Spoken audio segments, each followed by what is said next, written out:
What's up, everybody? We are Lizzie Live on Tuesday night. We're here in the Lion's Den, and we're gonna get things started. We're running a little late tonight, as usual. Um, Thera said no sound, just a picture. Oh, you were looking at the picture screen. I'm pretty sure. Are you hearing us now? Oh, we got sound over there, right, Mom? Do you see the sound? Okay. All right, cool. Yeah, we're live, guys, and we're gonna get things going. You're watching Young Lion TV. Let's go.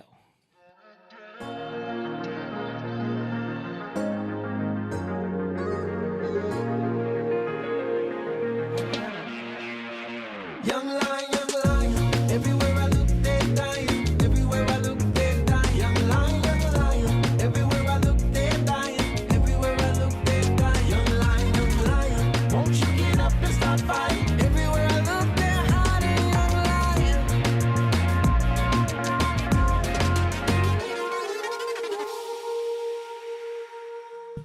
All right, we are in the Lion's Den. You're watching Young Lion TV. Shout out to everybody who's in the chat right now. Please hit that like button and share this video, because like we do every Tuesday night, we get into some serious topics that the algorithm tries to shadow ban.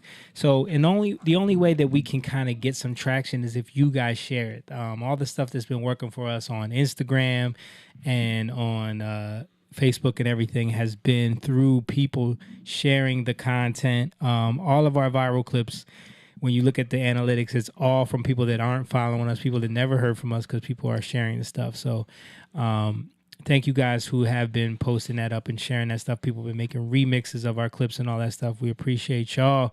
But I'm in here with the rest of the Young Lions. My name is Jamie Evans. I'm one of the co-hosts here, but to my left is my brother, my Asian brother from another mother. He is the coolest Asian in the gang, Mr. Chang Sim-un. But he's Simone Chang. AKA Moon. AKA Moon. You know, I saw somebody with your name, like minus the E. Minus the E. Yeah. It's the first time it was, pretty close. Were they Cambodian? No. No? I don't know what they were, but No? it's just interesting. What did they look like? I don't know. We're so off topic right now. Let's. I can't remember. And then, talking about that is Jake. He's the big brother, Jacob Eugene Evans III, over there on the chair. How you like that the little couch cover right there? I like it. I saw it when I came in. Like, okay. It's actually a beach towel. Yeah. I got that from the merch Oh, store, yeah. but it's a very it's not a it's a very thin It's towel. not I'll going to say. get no water off of you. Yeah, I definitely when I try to see what the merch is going to look like, I get a sample first before I actually put it on the store, because I wouldn't let nobody buy that. Like the print looks great. The print looks great. It would be a nice towel to lay, Yeah, to lay out on. Yeah. Yeah. But it's definitely not a towel to dry yourself. No. Yeah, it's more like a sheet. But it looks good on the couch over there behind It does, you. man. It does. And then we got to give a special shout out to the best producer in the world. She is our mother, and her birthday is tomorrow on June 14th, which is also Flag Day, right? To you. Flag Day. And it's also, why can't I hear you? Talk again. It's also your daughter's birthday and my granddaughter. Talking to the mic, Mom. It's not working. It's not working. Oh, I see why. Go ahead. I said it's also your daughter's birthday and my granddaughter's birthday tomorrow. That is Lacey right. Pieces. It's my daughter's birthday. She was born on your birthday, and it was your first grandchild, so it was an amazing gift for you. Yep. And See, I think it was because God was saying he's paying attention to you. Mhm. Yeah. But the crazy thing about it, I guess I let people know, I said to my daughter-in-law when she got pregnant, I said, imagine if you have the baby on my birthday. Yeah.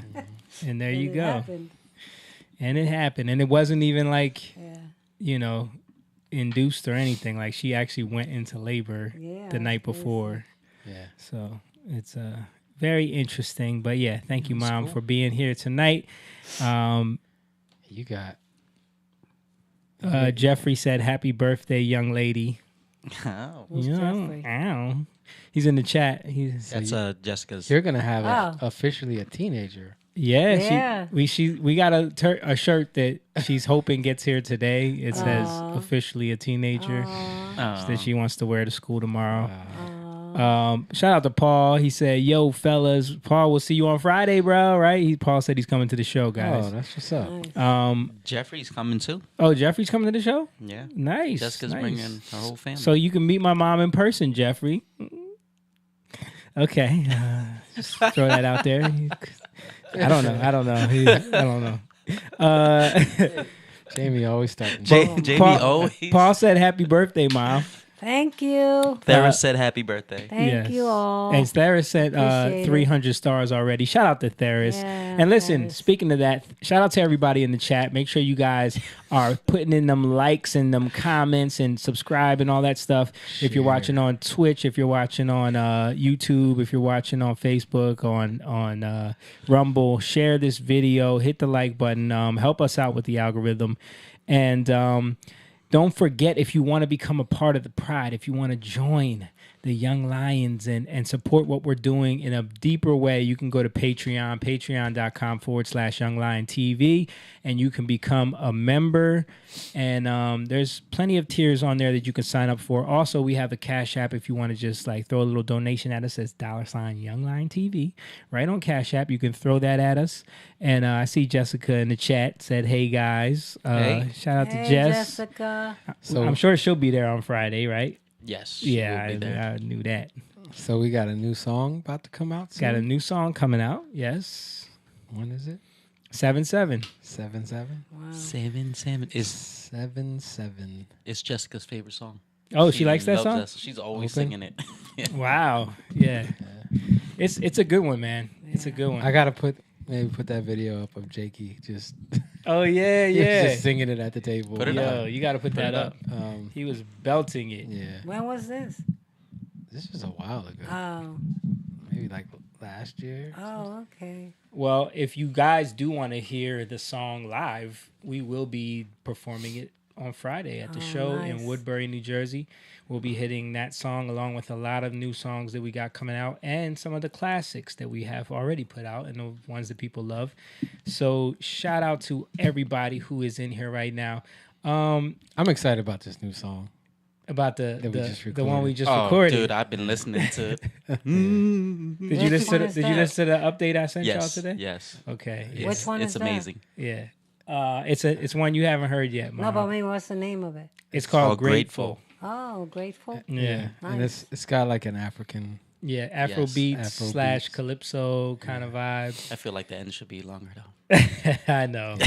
But I mean, we're used to long songs. Yeah. Yeah. We gotta This song is technically long for regular songs. Yeah, It's it is. still like a little over 4 minutes. Wow. But the It's great. live version will definitely be longer. Yeah. Oh, okay. But yeah, it's a good song. It's got a really great feel. It's got a grateful feel. Though. Yes. You know, so I think that's why the title kind of jumped out to me. Yeah. And I think people are going to enjoy it, man. Yeah. So I'm excited. Aw, Theris Theris. sent some more stars for us. Thank you, Theris, for supporting the cause as always. Theris said sample it. Sample it? Meaning What is? Meaning you guys She want wants to to hear- You want to hear a sample of the song? I could play a sample of it. yeah. What? Really? Yeah. Why not? Why not? Okay, I want to hear it. Hey. I like that. Ooh, nice.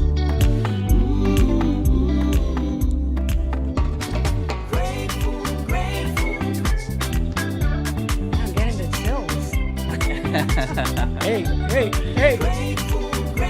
Hey, That sounds so good. hey, hey. Oh, I was living for myself, Yeah. trying good. to prove my existence. I wouldn't listen to nobody else. Wow. But then time caught up with my plans. And when the day broke, it exposed me for Thank the you, Theris. fool that I 50 more really stars. am. Lisa sent 100. You said let me lead you, let me take you by the hand, yeah. So I can feed you from a good and precious land. All my eyes have seen, you're all I need.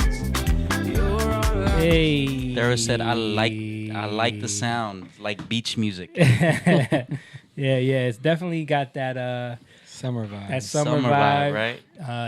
that island / African vibe. So Jeffrey said, sweet, love it. sweet. And he said he'll be there, Mom. What the heck? Why you guys keep saying this? I don't know. Yeah. Oh, James just missed it, man. What happened? We was playing a little bit played of the new people song. asked us to play one of our new songs that I was working Awesome. on. You just missed it. Yeah, It's your vibe, bro. it definitely Got a is. bass in it. It's actually got a little bit of a Trini vibe to it. Yeah. Anything with a bass, he loves it. Play a little. Paul for said James. sounds tropical. We gotta run it back for James. a Yeah, I was little gonna bit. say play a little. For Let's run it back. Well, Run first it back. introduce James. Well, yeah, of course I gotta introduce the brother that's been at my house every day. He just left here not too Oh, long that's ago. two. Is your mic on, bro? Yes. Yes, it is. Okay. Yeah, he was just here not too long ago, and now he's Paint back. still on my hands. Paint. So I took a shower. I got scrubbed paint on mine my off. hands too. I was painting my shutters. But did you guys see the cabinets up there? saw. Looks Yeah, good. yeah. Yams, it looks good. Every time we come, a little bit more. Something more is getting done. That's right. So you're telling me you are working, not turtle construction. Nah, Well, I got a new guy too. Yeah. I'm training somebody. he's got a young boy in here helping out. He's a good Yeah. kid. Yeah. But he Good, is good. Mr. Build Right himself, the half black, Right. half Indian with the Spanish last name. Mr. James Garcia's in the building. That's right. And this is gonna be your. This is your theme music to bring you in today, right here. Paul did say y'all got to bring it back for James. You ready? Oh yeah. I'm already in. Yeah.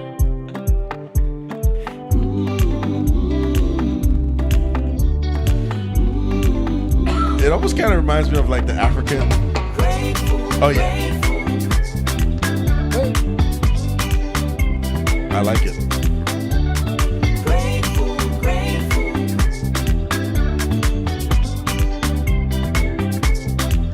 Oh, I was living for myself, trying to prove my existence. I wouldn't listen to nobody else. But then time caught up with my plans. When the day broke, it exposed me for the fool that I really am. But you said, let me lead you, let me take you by the hand, yeah. So I can feed you from a good and precious land.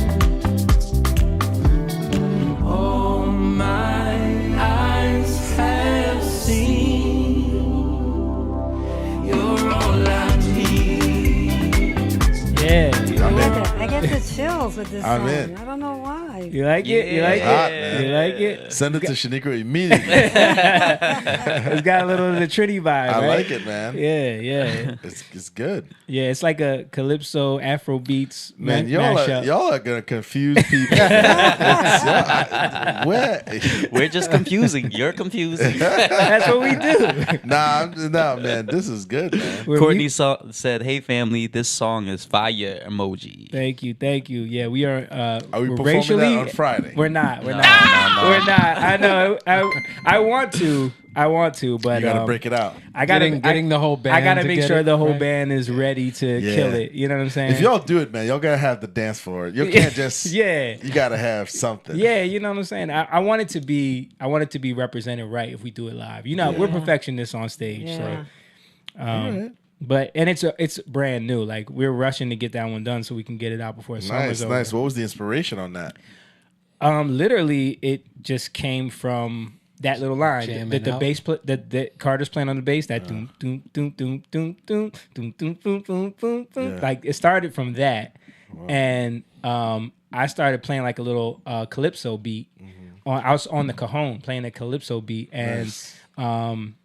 and then one day we were just like, let's write a song to that, and I think the first thing we came up with is the need you, and then that like started the for the You know, whole every song. time you guys do this, inside of me, I feel like I could join the band. I feel like I could do it. Like, you I know could what have mean? been in there. I feel, but I know I can't do nothing.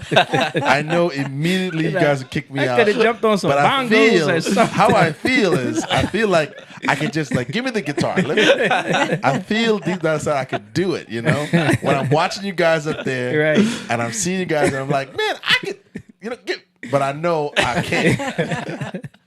That would It's be like hilarious. you guys building cabinets, Right. You know what I mean? Yeah, exactly. You're in there with the apron on, doing your measurements and your what do you call them? Them new those new slot screws you were doing, Pocket holes. I gotta Pocket show you. holes, Yeah, bro. I'm building some cabinets for him. dude. The way he's putting these things together, it looks so masterful, and it does look like, man, I think I could do that, but I know it would be so jacked up if I Yeah. tried. Well, to. I'm a fan of. I always told you guys I'm a fan of instrumentation. I Yeah. love. I guess my style is more anything with like real instruments. Yeah. I'm drawn to it. I don't care what the genre is. Mm-hmm. I could appreciate anything with instrumentation. So, and that's what you guys got going for you, man. Yeah, man. So- We're trying to get that one out, and then we're going to South Africa in Oh man, I could. September. Like we want to shoot some footage while we're there for that song, man. Man, Yeah. that's gonna be. It actually has. It sounds Caribbean, but it has like an African zouk, like Yeah. that style, Yeah. like to it. You know. Yeah, definitely. I can see little kids dancing to that. Oh yeah, Isn't that what I said? yeah, man. Try to find some See, kids. Emma just came on. Yo, yeah. He missed it. I think he would have liked that one too. Yeah, Oh, Emma definitely would have liked that one. No, that was a good one, man. He always says to me, "I love your cover of what's it called?" In Your Eyes? No, the Oh, Sia. Sia, Yeah. the Sia song. Hey, we got running back for Emma. You gonna do it? Okay, do it. I love it. We could play further and we'll play Yeah, play it from a different spot. from where it was. Emma, new music coming out. This is for you, man. Only because you're a Young Lion, Patreon supporter. But everybody gets to Everybody gets to hear it 'cause of hear him. it. Yeah. Let's keep it going. Here we go.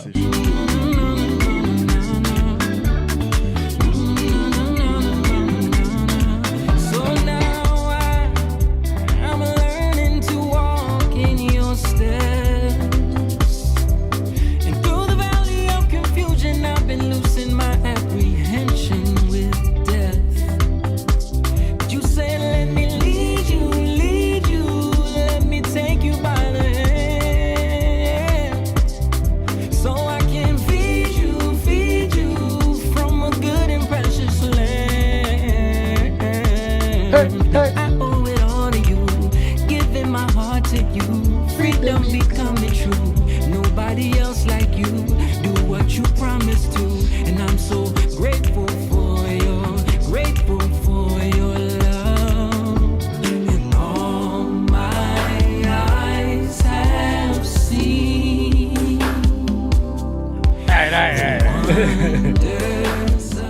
Okay. You That's get a little nice. taste right there. Yeah, man. Yeah, so that's a new song called Grateful that we hope to have out, maybe August, early September, hopefully August. Yeah.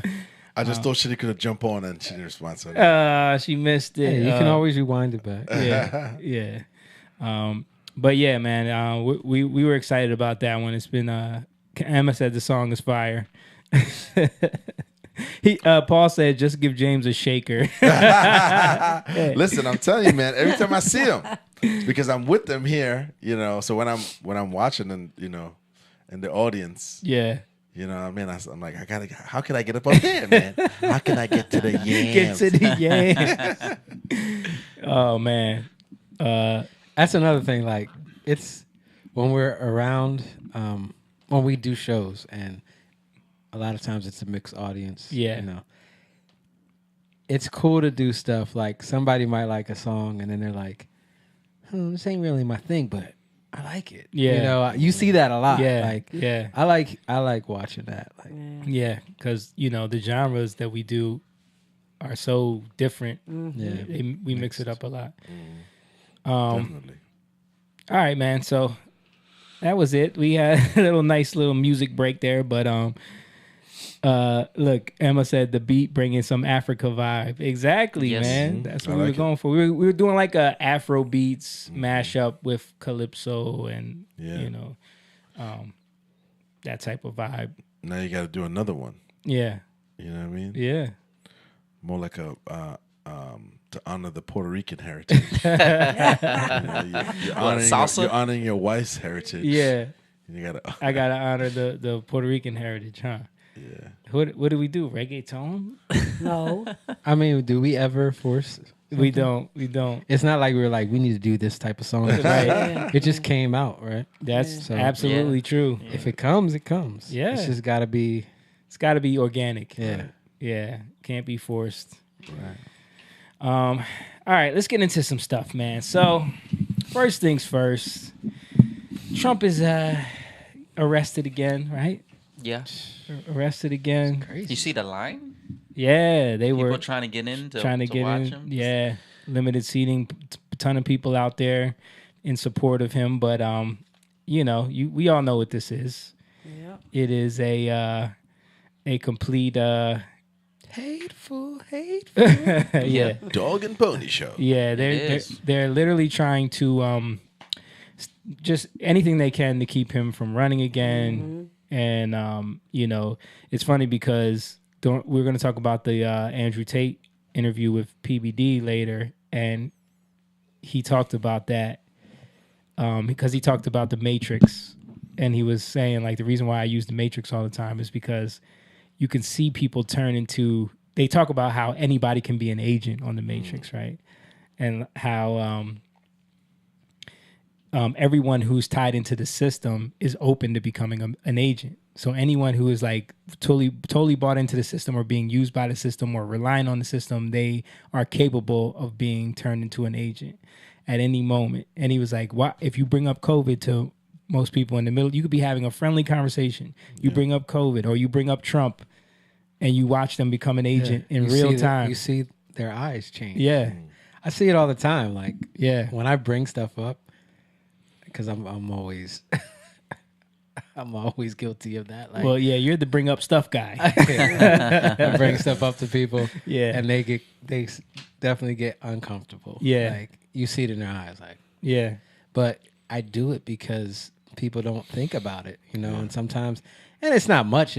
I might say a little thing here or a little Right. thing there, just to get people to think. but the analogy is so perfect because like in the Matrix, the movie, it could be like your A girl, random it could be person. your girlfriend, it could be your mom, Yeah. and as soon as the agent takes over, now they're trying to kill you. Like they turn on you that fast. Yeah. So I think that's his way of is not naming specific names, but Yeah. naming the system behind it. You know what I right, mean? right. But I tell you what, I think a lot of people are seeing this for what it is. I have a clip here of Stephen A. Smith talking about it. Did you guys see this clip? No. No. I mean, I was surprised. Let's play it real quick. Biden wasn't that popular of a candidate, at least before the primaries in South Carolina. Up until that point, he wasn't even in the game as far as a lot of people were concerned. And so because of that, when you look at it from that perspective, Chris, what it comes down to is you're going to have people sitting up there on his side and saying they can't beat him legitimately, and it's going to add it's going to add momentum to his argument that they're exhausting themselves with doing everything they can to prevent him from being the Republican nominee because they can't beat him. Yeah. That's what they're going to say. Well, that's his case. Biden wasn't that popular of a He's saying that's what they're going to say. That's what it is. Yeah, it's not going to say. Yeah, right. Like that's funny that the narrative is that's what they're going to say. But he has to throw that in there. Right. And then here's Chris people Cuomo reviewing talking the to document. Matt Taibbi about it. I So these concerns, everybody loves conspiracies these days. I'm not so sure Conspiracies. that these investigations. Everybody loves the truth. Let's start there.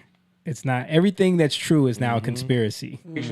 Aren't done in a way that winds up intentionally or unintentionally helping the former president, to be honest, because every time there's a swing, it seems to expose the fact that they go after him with what seems to be at or below a level of anything that would be impressive to people reviewing the documents. What's your take on this? Yeah, I agree with you. I mean, I'm obviously not a fan of Donald Trump. I wrote a book about the guy called Insane Clown President. But my feeling is if you're going to take the very extreme step of indicting somebody who's the likely nominee of the opposition party, the charge has to meet two tests. It has to be extremely serious, and it has to be an airtight case. And I think both of these cases fail on both of those points. Yeah, a buddy of mine who's a very smart guy and a lawyer, but, just a kind of consumer of all things relevant like yourself. He was like, hey, I don't care that it's during the election. The fact that you're running shouldn't shield you. Maybe he's running because he knows it's his best defense on these things. Maybe, but I think that to the majority, the optics are terrible. If you're swinging at somebody during an election and you don't have what we deem the goods. Now, what does that look like in this case? Do you think it comes down to, well, what are the documents he was keeping? Well, again, I mean, I think if you are a person who grew up in a third world country, you would recognize this kind of thing as something that happens in a not entirely free society. So the optics of this are terrible. I mean, there's no way around it. And these are Democrats. Yeah, these are people that don't like Trump. Don't support him.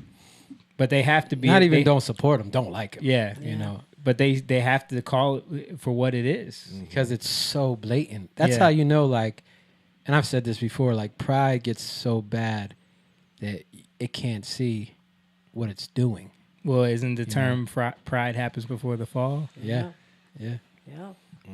And they're still doing it too. I see the clips tonight. Yeah. They try to scare people.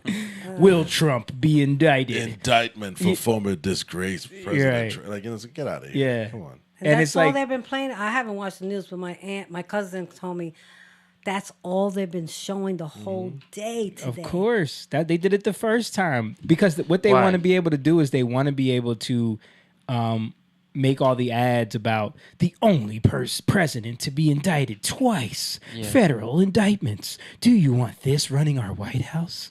Yeah.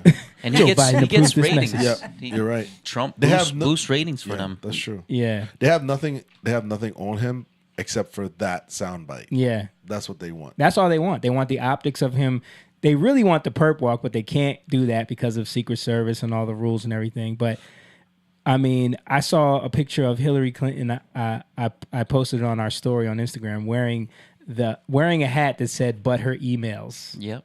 And I'm like, she's mocking and flaunting the fact that I'm untouchable, baby. Like, I can break the law and y'all can whine, but her emails. But no, we're going after. It's like Andrew Tate said in that clip. He said you can clearly see who's not in the club by the way they attack certain people. I wouldn't even say club because now it's like you can clearly see who's not in the mafia, right? Yeah, because that's what it is. Well, mafia is another version of a club. It's just a lot more killing and exactly. That's why I'm bringing it to another level. Right, let's kill him there. Right, yeah, for real. Especially involved with the C clan there. Yeah.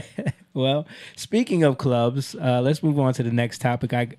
It's June, so you know what that means. June, rainbows everywhere. It gets warmer. Weather's breaking.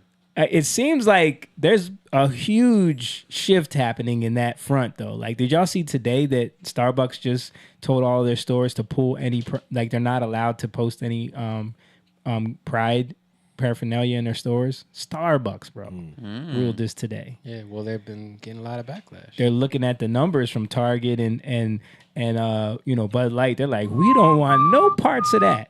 30% market share value. Right. We don't want no smoke. Yeah, we don't want no smoke. Isn't Bud Light at like 60 for like Memorial Day? It was like for Memorial Day weekend. What? Yeah. %. 60%. for Memorial Day weekend. Boy, that didn't. that escalated Do quickly. they regret that? Yeah. Yes, they do. Right. Absolutely. But on the other hand of that is the people that are going to, because you see all these clips of schools doing these huge elementary schools doing Yeah. these whole celebrations. You know, I hope these people are waking up in those districts. well, did you see the clip of the Armenians? Yeah, in They California. ain't playing. That's what I'm about to play right now. So you could pull this up, Mom. So in California, this was in Glensdale, which is a heavily Armenian, population there, and they went. Yeah, it was Armenian and Latino. Yeah, Armenian and Latino. Yeah. And they're finding out quickly that not everybody's on board with this. They went to the school and they started protesting this. Yeah. And when you see it here, you see that it starts getting heated and people are fighting. Now, look at the people that are fighting, okay?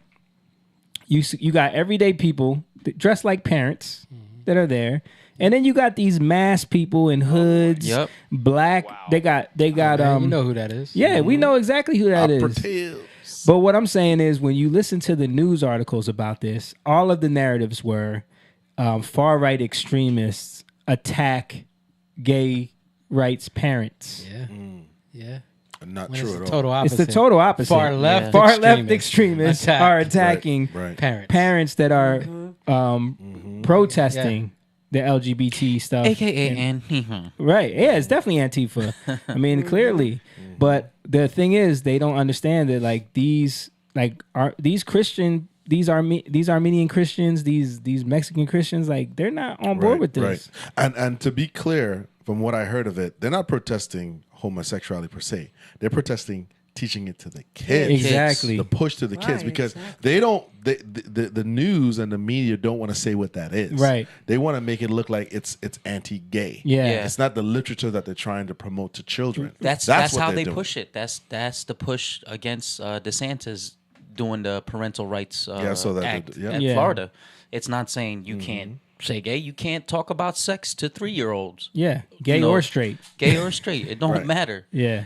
And did y'all see the viral video of the kids? Like, this teacher was playing this gay pride video or something like that, and the kids were saying they didn't want to watch it, and she threatened them. We're gonna give you detention. What? Yeah, Saturday detention if you guys my don't sit there and gosh. watch this. That's terrible. And then you wonder why people are shouting groomers. You wonder Yeah. why people are protesting. Like, when them kids go home and tell their parents that their teacher forced them to watch a video they didn't want to watch about sex. Yeah. Like, That's what this whole thing is about, because they're targeting. It's so obvious that they're targeting kids. Yeah. Target. Yeah. You know, Yep. that's why people are so mad, because it's all about the kids. my bad. No, that's cool. That's the Muslim one. Yeah, so this is the other side of it. So you had the Christians, the Armenian Christians, and the Mexican Latino Christians. This is the Muslim people. Now, Isn't that in the South? yeah. So the funny thing about it is, you see how they treated the Christians, right?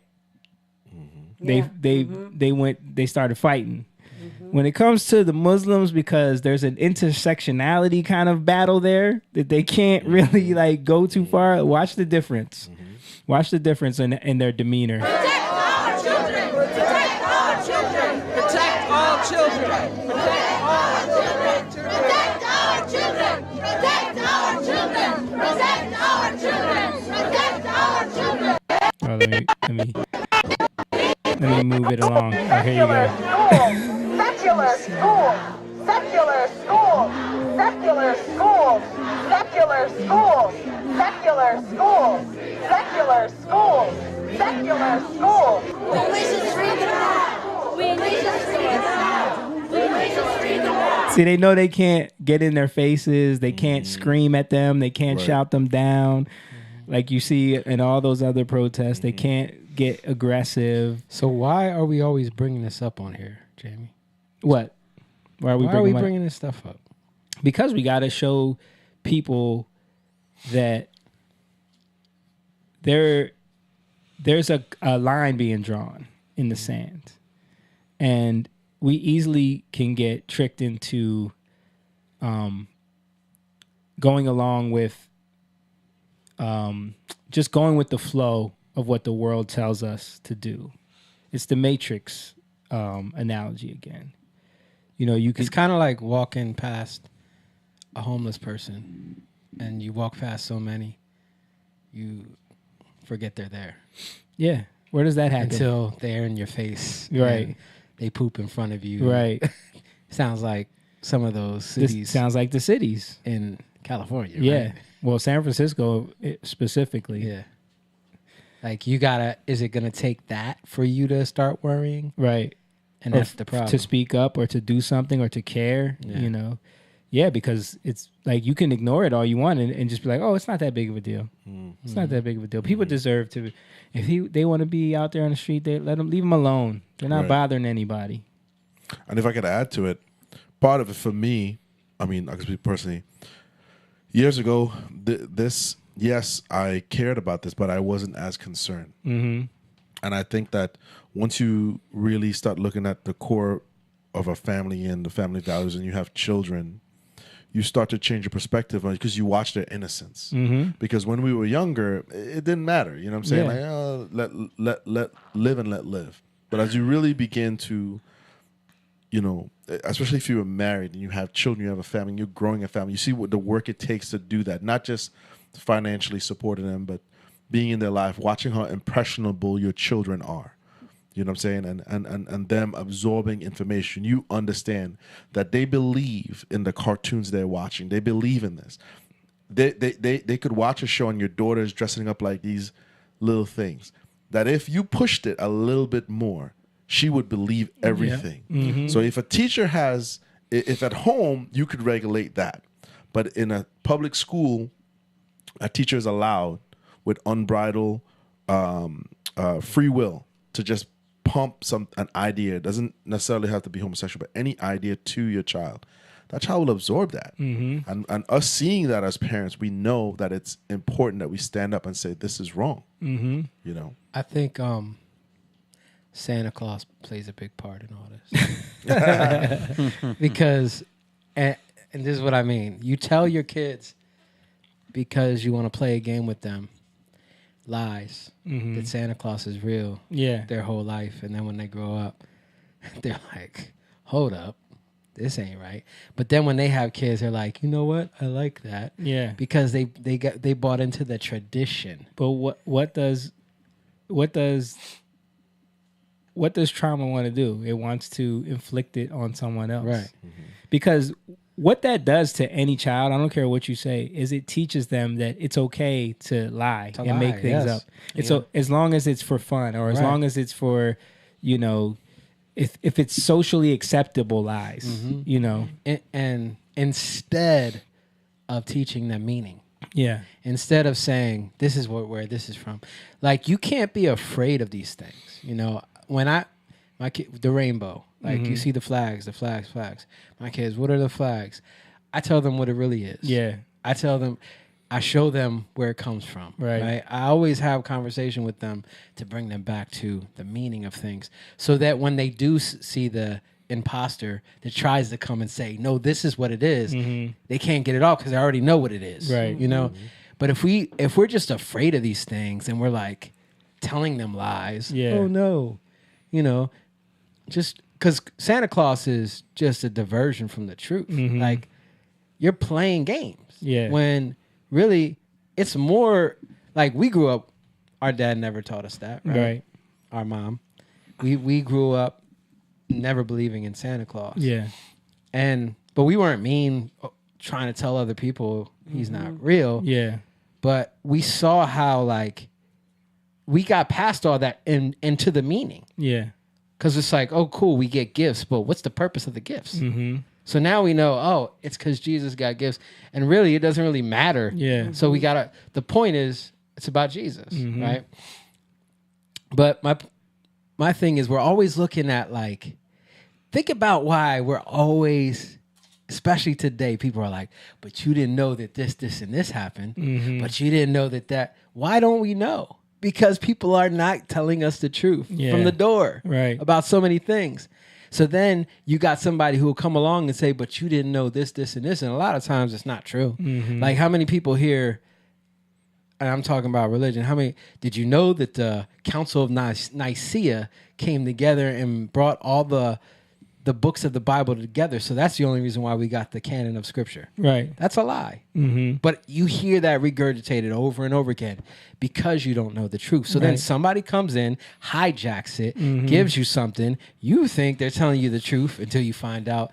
If you just go with that and run with that, and you never research it for yourself, which Yeah. is what most people Which most people do. they do, then you're going to have this false information that you think is valid, and that becomes your weapon against everything else, and it becomes like a pride. You know what I mean? Yep. I like what Paul said here, that the whole system operates on reverse projection, Yeah. because you see that with everything. You see that with religion, how people fight with religion. You see that with all these, and I say religion because it's all religion. Like LGBT is a religion. Yeah. You know what I mean? It's It a is. religion. It's a cult. It's a cult. It's a religion, and the way they project it back onto you, you have to love. You have to be tolerant, right? Everything they do, they're pointing the finger, But they're not at you. tolerant with you. but they're not tolerant. The funny thing is, the more you become tolerant, it's like your kids. The more you give them what they want, the less they appreciate it. Yeah, and the more they're gonna want. They're The never more they're gonna want. You're never gonna satiate that want. And then they're going to be evil to you. The more you're kind or nice to your kids, and you have no filter, and you're just nice, you're going to hear, I hate you. Right, right. You know what I mean? You're stupid. And Shut that's up. what's happening. All these people, they want you to be tolerant. And they want you to be respectful towards you. I saw a video not too long ago, I think it was last week, of a woman that was like, she was kind of not arguing, but like debating with like this trans person. He or she, whatever, was referring to her as cisgender. This made up terminology that popped up like within the last couple of years. Yeah. And she was like, I don't want you to call me a cisgender. But the trans woman. person, cis woman, the trans person was like, that's what you are. Yeah. But I don't identify as a cis. Right. But You're allowed to But- tell me what I Yeah. identify as, but I can't tell you. yeah, what you don't are. you don't respect me Right. on what I want to be identified as. I'm a woman. Right. But she said I'm a woman, but there was no honor. Yeah. But you want respect and honor from me. Yeah. And that's what it is. I saw another one where this guy was just asking, like, so do you identify as a man or a female? And she just got mad and started cursing him out. Wow. Right? And he's like, hold up. Well, I just want to know, what do you identify with? And he's like, she says, it's none of your business. No. So then why are you mad Right. if he's I'm asking asking. you? Right. And she got, she was cursing him out because she said he misgendered her. Yeah. Right? But then when he asks you, you don't want to tell him. Right. So there's no right. Yeah. There's nothing you can do. It's just I want to be able to be offended Yeah. any way I choose. Paul said, whenever I bring this up with progressives, they literally tell me none of this is actually happening. That's a go-to for them a lot. It is. Yeah. Oh, that's not really happening. That's not really happening. You have to literally like show them clips. But don't you think too? We've talked about it before, right? Because we, as parents and as believers too, we have sort of not participated in the school, like going to these school meetings. It's only now that we really see this popping up. Yeah. That we're sort of realizing, and it's more us being frightened and reacting to it than ignoring it for so long. So over time, a lot of these people who are doing this filtered their way into these boards, into these positions as principals, teachers. Yeah. We weren't really being vigilant. If you think about the education system, it's only a little over 100 years old. Yeah. The way we're doing it now. Yep. So it was before. Matter of fact, I had a video that I wanted to share and I forgot about it. Maybe we can share it next week. That broke down the whole education system. I know. I think I know what you're talking about. But my point is that now our generation, we grew up in that system. So Yeah. you had people going to these meetings because it made more sense to them because they weren't fully indoctrinated into it. We grew up indoctrinated. This is just the way it is. Man, we grew up in the 80s, bro. by the time- Like, it was a No, time. I'm saying this has been at least for the last 30 years. Yeah, but I'm saying, like, because I know for a fact that even like my grandfather's generation, like they were heavily involved in the school board, and like they went to all the meetings. Like the Christians were involved. You know what I mean? Like they sat on the boards with in a lot. But something happened in that boomer generation where it just kind of like the rebellion away from all of that. I think like the '60s, the free love kind of movement, the you know, people kind of got lost in consumerism more, got lost in just having fun and not caring about those things. Excess, like family didn't really matter as much. Yeah, we've talked about that before, like how back in the day it used to be family reunions. Yes, like I don't see that. Not just that. Like '80s is when you had men and women getting jobs. Like you had the boom. You had the women. Right, They're working now. Yeah, executives, the corporate world. And they were actively pursuing them too. Yes, college was a booming then, and the the work family structure really. That's why we're seeing, you know, all these older women that are having trouble, you know, having families. It's now. crazy. They want families now. Most women born when we were kids, like in the 80s, are now like either no kids or struggling to have kids or not married. You know, it's a problem. Yeah. So, you know, I think there was a disconnect that happened, you know, in that time in like the 80s. Both parents going to work and the divorce rate went up. Right? Yeah. And that's connected to like life gets more complicated and also you become more selfish. Right. Right. So now you're thinking about yourself. You're not thinking about your whole family and everything. Yeah. You have to think of you're working, you got this degree, you know, all these things play into it. You're not thinking about school board. Yeah. And I think that also was the boom of like televangelism, and the church kind of took on this different image. Yeah. Where it was more about just growing these massive congregations. Definitely and the ultra mega churches. So that idea of building community, a small church, to make sure everyone in that church goes to the school board meeting, like they didn't focus on those things anymore. It was more about name it and claim it and build your wealth and you know, wouldn't have time to do that. Right. Yeah, you'd be focused on You can't be at the school board meeting. You got to be here for you know, I gotta help point these cars. the to men's ministry service, and you got to be here to work and serve. And where did you have your button? Your I served button? Do you have yours? You know, like all of that started to become the church culture. So I think we got away from a lot of distractions. Yeah. The financial. Yep. You know, the religious distraction, the political distraction, Yep. the wars that were happening. Yeah. To me, it sounds like an undercover war against family, against believer. It's a war. Yeah. I mean, because the casualties, the children that grew up to be detached parents. Yeah. It's a covert war. Mm-hmm. That's what it is. Like, you have what happened. You have CIA going right. Yes. You have these covert operatives that go in. You have these sleeper cells. You know, all this stuff. But then you have all these operations through media as well, because TV you're talking about cable. You're talking about mass broadcast media booming at that time. So that's true, because you think of when you listen to stories, especially with the opioid epidemic. Most of the kids that are doing that, their parents were highly successful, but they probably, not probably, a lot of them were very busy, making big money, weren't as involved. Maybe they had their kids in sports and other things. A lot of times that's where it starts with sports injuries. Yeah, it's interesting. My kid, we go to Wawa sometimes in the morning, and there's always like maybe one or two homeless people out there. Sometimes I'll give them money. It depends. Like, not at my Wawa. Sometimes I'll give him money. Sometimes I won't. And there was this guy. He obviously looked like he was on drugs. Yeah.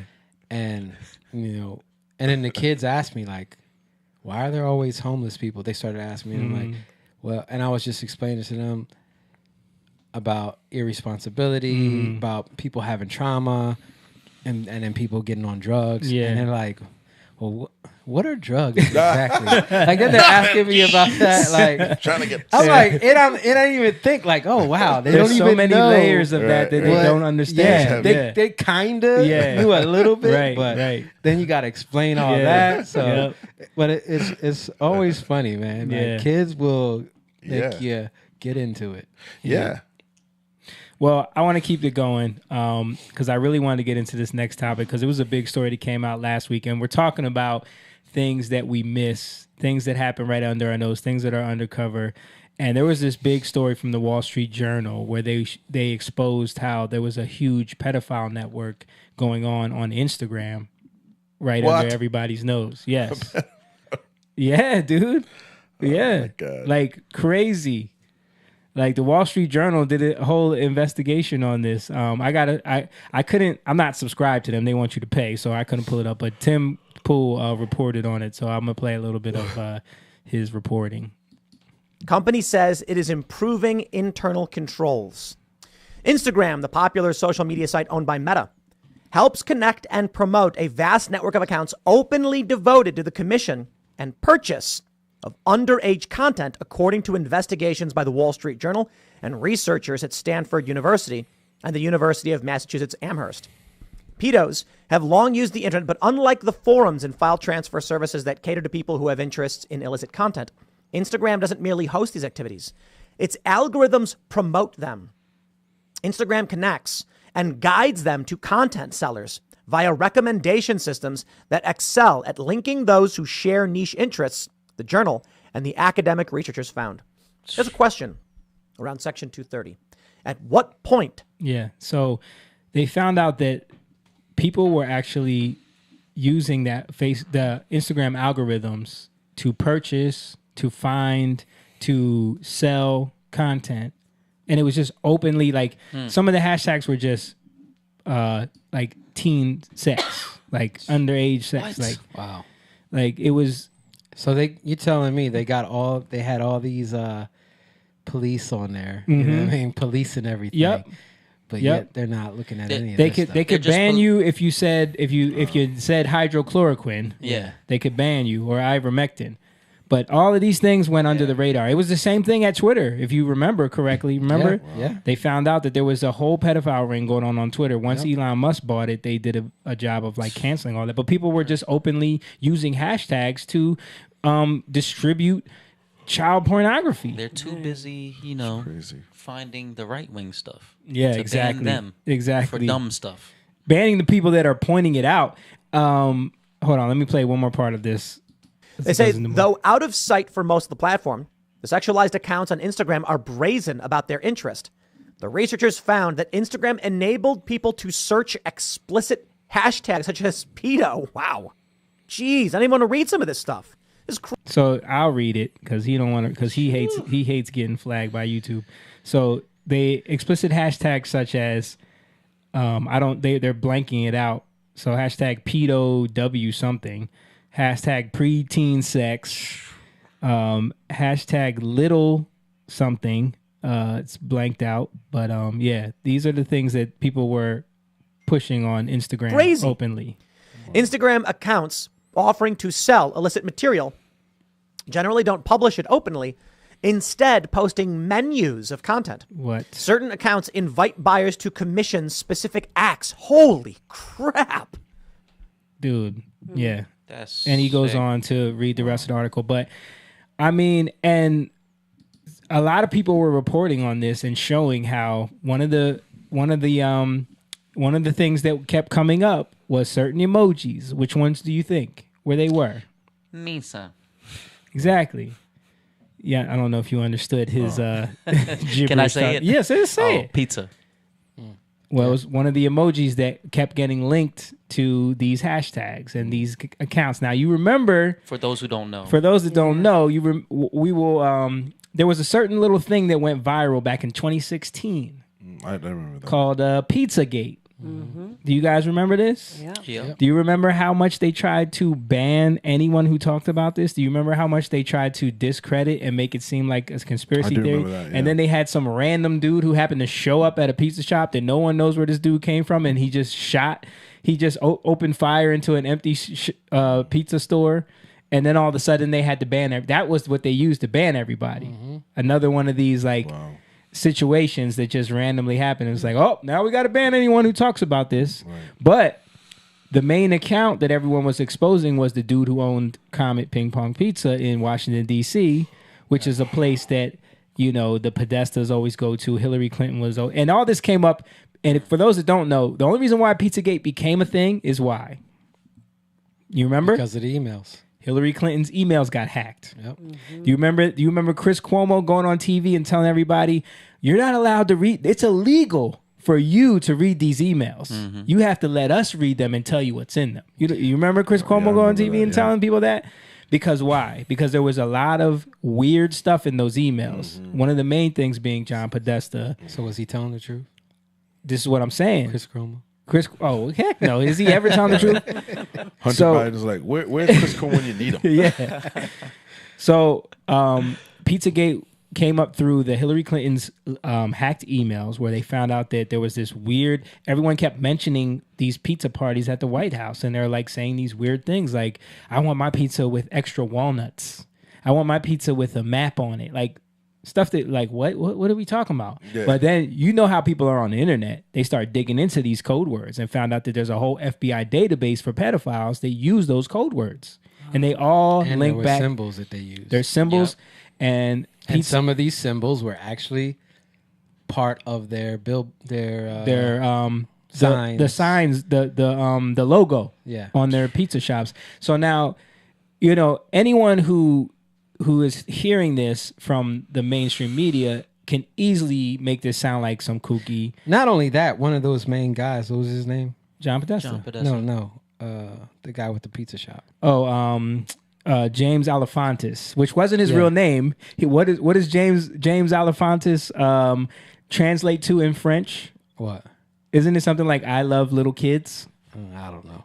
It was that. Or "I love infants." It's like Jean. Someone broke that down. Yeah. Wait, Jetem what? What was the rest of it? His name is James Alefantis or something like that. Jetem. Yeah. Alefantis. Because Jetem Infantis, that's children. That's what I'm saying. So people were showing that his name even was like weird. And his Instagram was crazy. Super satanic. You're talking about Marina Abramovich times 10. Pictures of little kids naked or tied up, or a little kid in the pizza shop with paintings. Well, John Podesta's brother was the one who had the weird paintings. No, he had some paintings on there that he captured. Oh yeah. There was weird paintings in the pizza shop too. The pizza place will post these weird pictures on their Instagram, and people started posting all of these things online. And then he turned his account private, and then like they started banning anybody who talked about this. But I just looked it up. Children in French, it is enfant. Yeah, infants. Enfant. Yeah. But I want to show this clip because this is for mom right here, so she can feel vindicated a little bit. This is this is Steve Bannon. Angel.com/war room.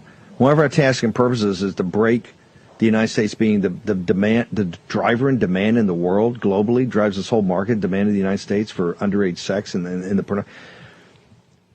the Q guys are always mocking the Q guys, right? Always mocking them. Oh, they're crazy. Always mocking them, right? Posobiec sends me from the Wall Street Journal article I just mentioned. Breaking. Instagram algorithm exposed promoting pedophile networks in massive investigation, video sales, preteen sex menus, in-person meetups with underage boys and girls using emojis such as a map and a cheese pizza. Wall Street Journal, Stanford University, University of Massachusetts. Not Breitbart, not Gateway Pundit, not Citizens Free Press, not National Pulse. Boom. Just to speak to the Q thing. Yeah. It's not about the stuff that was happening. Because even back then, this stuff was happening. But this is how they do it. Yeah. They tied all of the pedophile stuff to the weird Trump stuff. Right. And they made it all an overarching umbrella that anyone talking about either one of those was a weird Q. But here's the problem with the Q. and where people can take these things. I get like you seeing stuff and understanding where it's coming because we saw it back then. Yeah. But when you imply all these other things that you don't know, right, that's where we get into problems. And that's what was happening with the Q stuff. That's what they want you to do. They were going to a place. Now, who was manipulating that? Because the whole Q stuff was somebody sending out these messages, right? Yes. And all these messages were, that's what was getting people involved in this weird. But you don't know who that could have been. That's what I'm saying. They could have been setting you up the whole time. Right. To tie all that to and look dumb as heck. Look dumb. Yeah. Yeah. Like that doesn't negate the fact that these things are happening. Yeah. Right? It's just the outcome, the way you play it out is the problem. Like you have to be wise in that way. You can't jump to conclusions. You can't jump to how you're going to deal with it. Right. You know, all those things. Because that's how you get the story of the dude going to the shop himself and opening fire. Right. Which, you know, guess what? Guess what's the only thing he shot when he shot his gun in the pizza shop? What's that? He hit the hard drive of the computer that was containing all the information. Oh, my God. You can't make that up. Wow. You can't make that up. Bro, that's what he shot. Wow. So just lost all the camera footage and the hard drive footage and everything. That's, man. It's like all the files on how to get to the moon. Yeah. Holy Spirit moment real quick. Yeah. I'll never forget. I heard this. The right response is true responsibility. The right response. And a lot of times we want to jump and react to things. Yeah. Emotionally, right? But really we need to take those emotions and bring them to God. Right? Our response should always be to be even responsible for something. That means you can handle it. Right? And you can handle it where it's going to get done the way you're going to have the best outcome. Mm-hmm. How many humans can really do that? None. You know what I mean? Yeah. So that's why we need to bring these things to God. We need to allow him to work them out. He knows more. He's all-seeing. He measures everything, right? He accounts for all these things that it doesn't even come into our mind. Yeah, because when you start really looking into this stuff and you start like going down these rabbit holes of what is really happening in the tunnels beneath this country, in the shadows. It can be depressing. Dude, it's hard. Yeah. It's hard to think about that. It's hard to think about all the kids that go missing. Mm-hmm. Yeah. And what is happening to those kids? Yeah, man. It's sad. Like, it's think about all the parents. Yeah. Yeah. All the I mean, I know there's parents that, you know, might be neglectful, or there's parents that are single parents and might not be as responsible. But again, they still hurting. They're still... Dude, you ever watch the documentary Who Took Johnny Gosh? Yeah. That wasn't the boy had a paper route. Yeah. That was crazy. That was this, and his mom never stopped looking for him. Never stopped looking for him. Yeah. And do you ever see that? I never seen it. Who Took Johnny Gosh? It's on YouTube. It's a whole documentary of a woman whose boy was taken in the 80s. I think he was the original milk carton kid. Like that's where that whole thing came from. Yeah, I think you're right. Wow. Yeah. Like he was the first one to be on a milk cart. I know, man. Yeah. Francis Schaeffer said, Jeffrey Whaling said, Francis Schaeffer back in the mid-70s wrote a book called How Shall We Live Then? And predicted all this based on history, especially the Roman Empire, and warned the church that if they don't get involved, that it will be on us. Yeah, that's a fact, man. That is a fact. 100%. It's interesting that prophets, God would say to certain prophets that if you don't speak these things to people, that the blood is on your hands. Yeah. Right. That is interesting. Yeah. But, I mean, dude, I just from looking when I was investigating the Instagram thing, all the stories that I was seeing of like, did you ever see that story of the girl who came out and they were interviewing her and she claims to be a trafficked victim since she was a kid? Was she the black girl? The black girl. I saw that. Oh yeah. She said that they used to take her. They used to take her through tunnels under amusement parks, under schools, under playgrounds, and she's been with celebrities. She's been with politicians. She brought up Barack Obama, Yeah. Joe Biden. Yeah. You know what I mean? It just sucks because you can't, like, how do you How do you know? How do you Yeah. verify If she's these telling the things? truth. Yeah. Where is she now? Yeah. And it's like, would they let someone like that just be out there talking? I mean, you just discredit them and then, like, you know. Yeah, I guess. So let me show you this one clip I saw. I thought this was interesting. This dude, this is from a account on Twitter that I've been liking lately. It's called Illumination. Oh, I saw that. You saw this? Mm-hmm. See if I was gonna send it to you, but then I said nah. Oh, okay. Yeah, it's cool. It's pretty cool. Yeah. Today, as I was reading scripture, I came across something that blew my mind. The Bible tells us where Satan's throne is. What, you saw this? In Revelation, I just hope they're not twisting it in a way that's retarded because Okay. I've seen stuff like this. Okay. In 13, it says, I know thy works and where thou dwellest, even where Satan's seat is. And thou holdest fast my name, and hast not denied my faith, even in those days wherein Antipas was my faithful martyr, who was slain among you, where Satan dwelleth. So where was Antipas slain? And when you look it up, it takes us here. And when you Google where Antipas was martyred, that's some BS. it brings you. Just gonna let you know. Okay. I Go already ahead, went go down ahead. this rabbit hole because Okay. it made no sense to me, and I was like, Okay. well, maybe, Yeah. maybe it makes sense. It don't make no sense. Okay. So tell us why. Because Antipas has nothing to. He wasn't in Geneva. Okay. And it's not connected to anything in Geneva. They're talking about a different place, right? So that's not even in the realm of possibility. Okay. You know what I mean? Okay. But they're trying to connect. They're trying to saying that connect it to- Antipas was killed there. They're trying to connect it to CERN. Yeah, it's not true. Like if you just look at it and you look at the hermeneutics, so it doesn't make any sense. Okay. So where was Antipas slain? he was slain in what's it, Pergamus or whatever church that was. No, I'm saying where was that? That's what I'm saying. I think it was Pergamus. Oh. Let me see. I wanted to finish it to see. Well, Go ahead. so he's saying that just seen he's this, saying that the seat of Satan is in Geneva, Switzerland. And Right. what's in Geneva, Switzerland?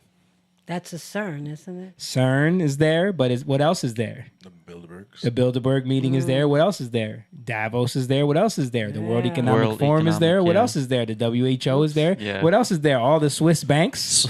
Beautiful Carl Swiss Alps. Schwab. so Yeah, that's true. it's That's it's kinda- like it's like a very centralized hub for a lot of powerful stuff. You know what I mean? Yeah. And we saw the ritual. Remember, we played the ritual that they did at the at CERN. We played that on here before. The weird ritual that they did with like a mock stabbing. Remember? Mm-hmm.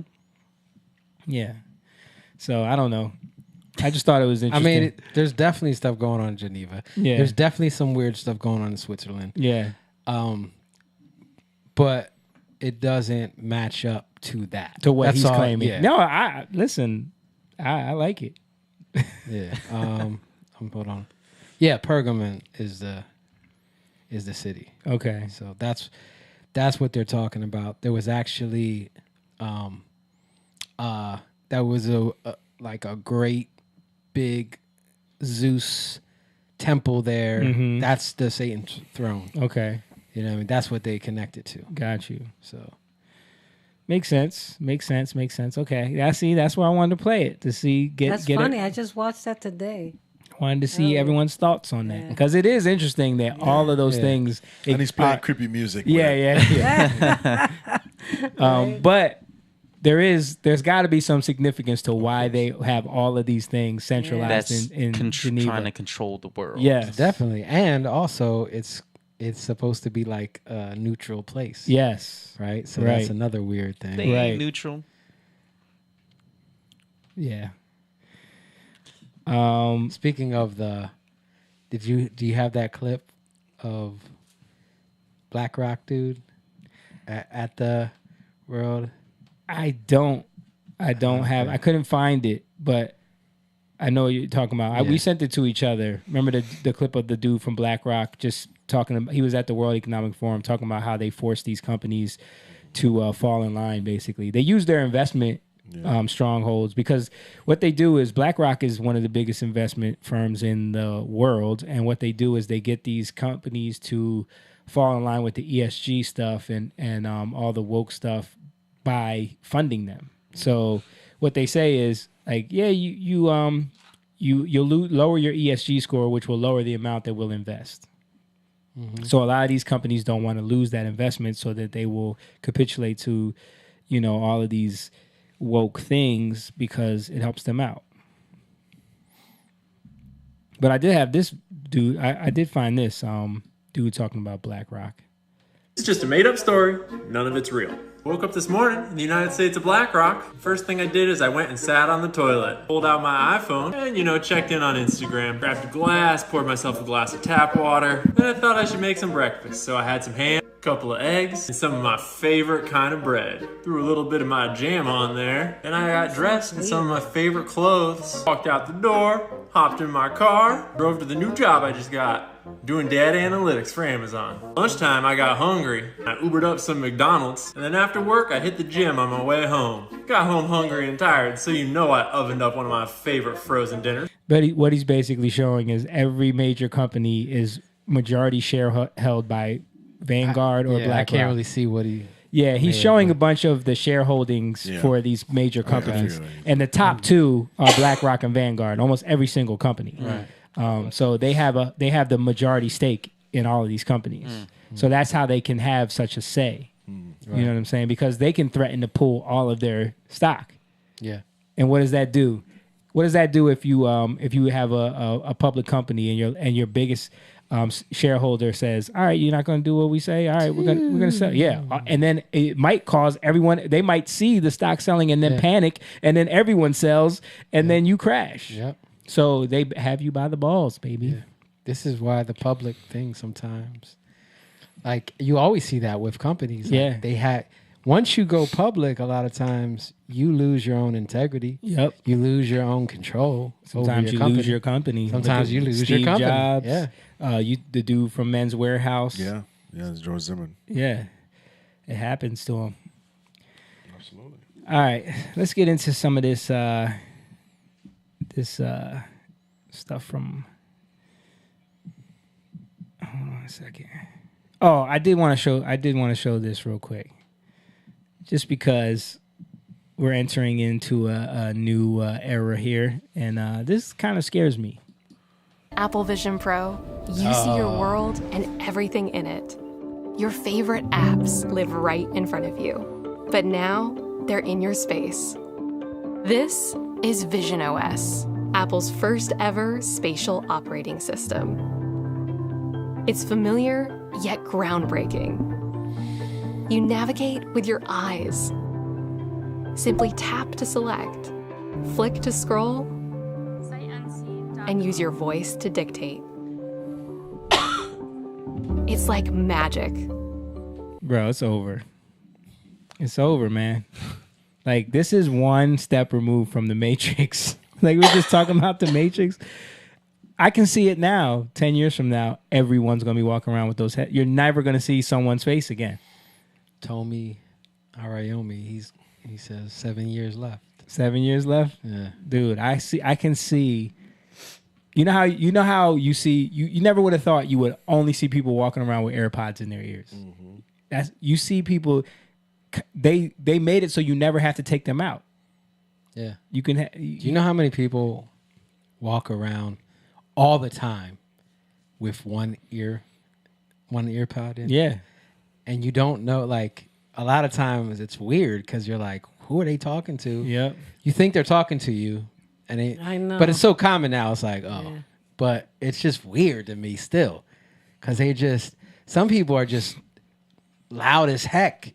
You know what I mean? And they're just telling their whole life story to everybody in the supermarket. And it's sad to see so many people, even at the gym, with phones. They're all on their phones. And they're supposed to be working out, and they're sitting there on their phones. How long does it take people to work out now?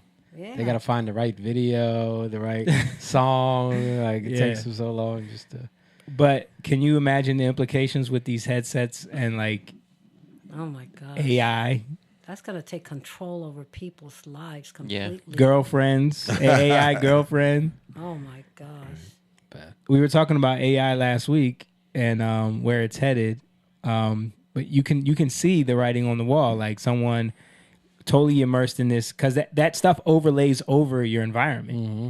You can put that on, and I could watch a movie right here with y'all here, and y'all don't know what I'm watching, but I'm watching a movie, and it's spread out across the whole room. You know what I mean? The enemy's taking over people's lives. But I wanted to bring this up real quick because I wanted to show this. So this is an article that I saw. An influencer, this is a TikTok influencer, or I don't know if they have OnlyFans or something, makes an AI girlfriend version of herself and rakes in more than $70,000 in 1 week. So she tells all her followers, I'll be your girlfriend. It won't be me. It'll be my AI. So the AI is programmed to respond to them as if it was their girlfriend. It uses her voice. It uses her image. And it texts like how she would talk. Because the AI just, all it has to do is learn your behaviors. And you could basically, so think about that. You can make infinite copies of yourself to be the girlfriend of. That's so crazy. And she's talking about, this is her right here. You could pull it back up, Mom. She's talking about how she's doing this to cure loneliness. You're doing it to make money, girl. Yeah. But even that, like saying that, like how narcissistic is that? It's just to say that out of your mouth. Yeah. All these people who swear they have the answers to world's problems. Yeah. So can you guys see the implications of this as well? AI girlfriends based off of. Yeah, definitely. Based off of, like, they could do that with anyone. Yeah. Yeah. And these people will pay because they have to pay money to have these conversations. Wow. But if you could have a girlfriend that will only tell you what you want, that won't give you no pushback. But they could program her to argue with you. Well, but you're still programming it the way you want it. Yes, right? yes. So whatever it is, it's to what you want. Mm-hmm. So you're literally worshiping yourself. Yeah. Right. Yeah. You're loving yourself, but in a different image. Mm-hmm. You're worshiping yourself. I can just see how you will be loving yourself physically as well. Let's be clear. That's what. I was just thinking about that. It's gonna be like a sci-fi movie. Yeah. You'll just see her, and it's like she's there. Yep. She'll perform, things. Yep. It's crazy. Yep. That was Blade Runner. That was Blade Runner. Yeah. Blade Runner. Yeah. Yeah. But people are already comparing those Apple headsets to Ready, Set, Go. I wonder what it's gonna do to your vision though. Like something so close to your eye. Dude, think about it. They have no idea and they don't care. Yeah. It's just like 50 years from now, we don't know if Bluetooth is gonna be frying our brains this whole time. We don't know. Right. I mean, they don't care that they're destroying millions of people and making millions of people barren. Yeah. Because like men and women, because the women can't have babies. Yeah. Well, they did that on purpose. The men can't. For population control, Jake. Yeah. They do care. They Well, I'm purposely not- did it. They care. Yeah. But no, the majority of them don't care. They just want money. Yeah. Like the people in the industry is what I'm talking Yeah, about. right. Those people, they're looking at how it's going to pay them, how it's going to give them. Yep. That's another market. Right? Yeah. Mm-hmm. Yep. Yeah. I mean, I thought that was interesting because things are getting weird, guys. Love of money, man. Things weird. are getting weird. It's weird. All right, so we got these clips from the PBD podcast. They had an epic 4.5-hour interview with Andrew Tate that came out. Was that yesterday? Yeah. I didn't see any of it. Well, Jake has pulled some specific clips when they were talking about kind of religion and stuff. So this is where he's just asked about where he is today. Okay. In his, with what he believes. Okay. Got you. There has to be an equal and opposite force to all the evil in the world. And that the equal and opposite force to all that evil has to be God. And I've talked about this at length even with atheists. And I try and say that regardless of whether you're an atheist. I think isn't that Newton that said there's an equal and opposite force? Could be. To every action, there's an equal and opposite reaction. Yeah. I think where he fails is that he says there has to be an equal and opposite force. God is not equal. Yeah. Yeah, I mean. Yeah, definitely not. So I'm just starting there because I feel like that's a fallacy throughout this whole thing. Okay. Atheist or not, you're thinking of God as a man in the sky, but you need to think of God as a concept as a whole. And once you do that, it's impossible to accept that he doesn't exist, right? I said to the atheist, I said, let's say there was 2 islands. They're shipwrecked, right? And there's 2 islands. Both of them are full of savages. On one island, you and your friend are shipwrecked. On one island, your friend goes and he crashes and they kill him and they eat him. And you go to another island and they want to kill you and eat you, but they don't because it's against their religion. Did God save your life? Who cares? Who doesn't even know the name of their God? But their God said, don't kill shipwrecked survivors. And now you're alive. So their God saved your life. The concept of God in and of itself saved your life. You owe God just for the concept of it, the idea of it. So even the idea of opposing evil as a whole is a belief in God. So you're either an evil person or you believe in God in some regard. And then once I understood that there had to be an equal and opposite force, I was raised Christian. I live in a Christian nation. Romania is actually... So what do you... Again, that what he just said plays off of the fact that you got to know what evil is. Mm-hmm. Right? Yeah. You're presuming that you know what evil is from the door. And a lot of times we don't know what evil is. Especially not anymore. Yeah. It's so covert now. Yeah.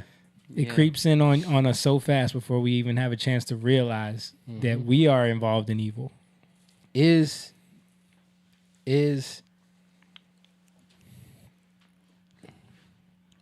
living out Islam evil? You get what I'm saying? Yeah. Like, we got to think about these things. I mean, the people in the Twin Towers would say yes. Well, where's it come from? Right. Does it come from God? If it doesn't come from God, then it's technically evil. Right. Right? See, that's what I'm like. Yeah. It's how we view these things, you know. The second or third most Christian country on earth. It's a very Christian country here. It's churches everywhere. They strongly believe. And that's where I began my journey. But I always had a very healthy respect for Islam because I understand that to a degree, to have a religion at all, you have to have an intolerance to a degree.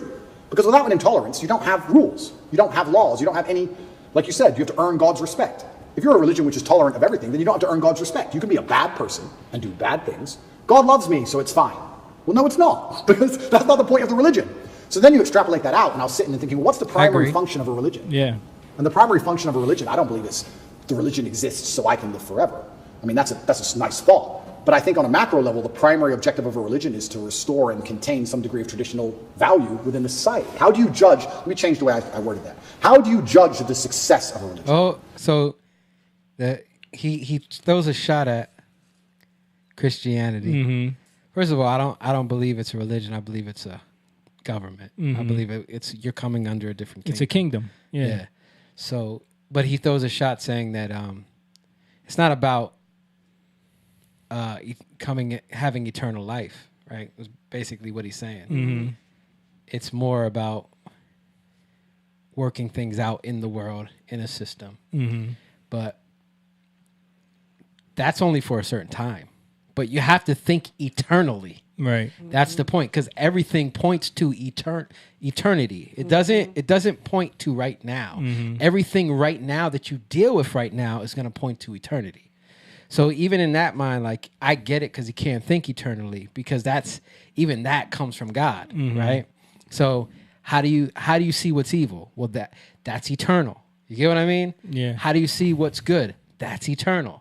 So it's hard for people to really get into the eternal thing. That's why for him, I get where he's coming from, because that's how he's seeing it. Yeah. Right? So I'm not faulting him. I'm just saying that it's flawed because he's given himself over to something that makes sense to him. You know? I don't think you can judge it by the number of people who join it, because there's lots of people who are Catholic who don't act Catholic. They don't act in any way particularly Christian. Anyone can say they're something. You can walk into a strip club and everyone says they're Christian. It doesn't mean anything, right? So how do you judge the success of a religion? Well, I like to think the best way to judge the success of a religion is how successful is it at fighting evil. How successful is it at preserving the morality of a population in X parameter? So is a sex cam business moral? I just throwing that out there, you know. Well, I mean, I give him the benefit of the doubt that now he's a Muslim. Oh, and so even before that, after that, he was a Christian. Okay. So I give him the benefit. I mean, I don't know how much after that he was a Christian, but because I think he became a Christian like not long ago. I think like 2020. Okay. So. Okay. An X geographical area. So when you look at it from that way, you can't say that Islam isn't the most successful religion on earth. It's the most successful in regards to opposing evil. It's the most successful in regards to opposing its differing viewpoints. It's the most successful in regards to having people act within the limits and the confines of what it finds to be moral and good to God. It's the most adhered to. It's the most feared. It's the most respected in most forms. And then also I'd like... That's all true. Yeah. I would say it's the most feared. Yeah, it's the most feared. But what is respect without fear? Do we respect men we don't fear? If there's a man who could do absolutely nothing to you on any level at all, you might be nice to him, sure, because we're not bad people.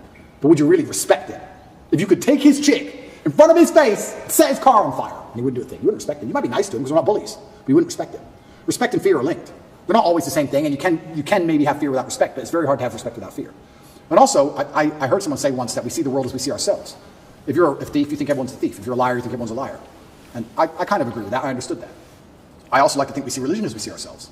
I like to see myself as a person whose respect you have to earn. I like to see myself as a person who has strong, rigid boundaries. I like to see myself as a person who will stand up and say, no, that's wrong. I like to see myself as a person who's not afraid of being shamed by whatever community for saying, I don't agree with that particular ideal. I like seeing myself that way. So if I'm going to see myself that way, then I'm going to naturally align with a religion that operates within that form. So when I say Islam is the last religion on earth, I say it because it seems to be the only one who will stand up and say, no, we don't care. No, that's not what the book says. No. I was raised Christian, and Muslims as a whole, we have no problems with Christians. None at all. I don't want anyone to think I'm anti-Christian and like I dislike Christians. We don't have a problem with Christians. We believe in a lot of the same things. We believe in Jesus. We put more respect on the name of Jesus than most Christians do.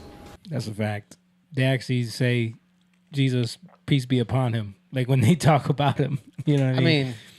Yeah, but they don't put respect on it in terms of who he really is. No, but I'm saying they put like respect on it in terms of how they see him. Yeah, I'm saying that's saying, my point. Yeah, they don't believe that he's the they don't believe in him the way he. Not from a salvation standpoint. Right. Yeah. But I'm saying like they don't disrespect his name the way a lot of Christians do. Him. Yes. Because that name connects to the character that they see. Right. But if it's a different Jesus, then it's not really him. Right. You get what I mean? No, I get that. And the point, like everything he's saying, he's like, I want something that reflects how I see it. Mm-hmm. You get what I mean? Yeah. Like, so it's really your own way of seeing things, and then that's what you want to see. That's what it's mirroring you. Yeah. And how you view it. You're not being mirrored by God. You're not looking to God humbly and saying, and then wanting to see how he sees it. So you can't really like, okay, this is wrong.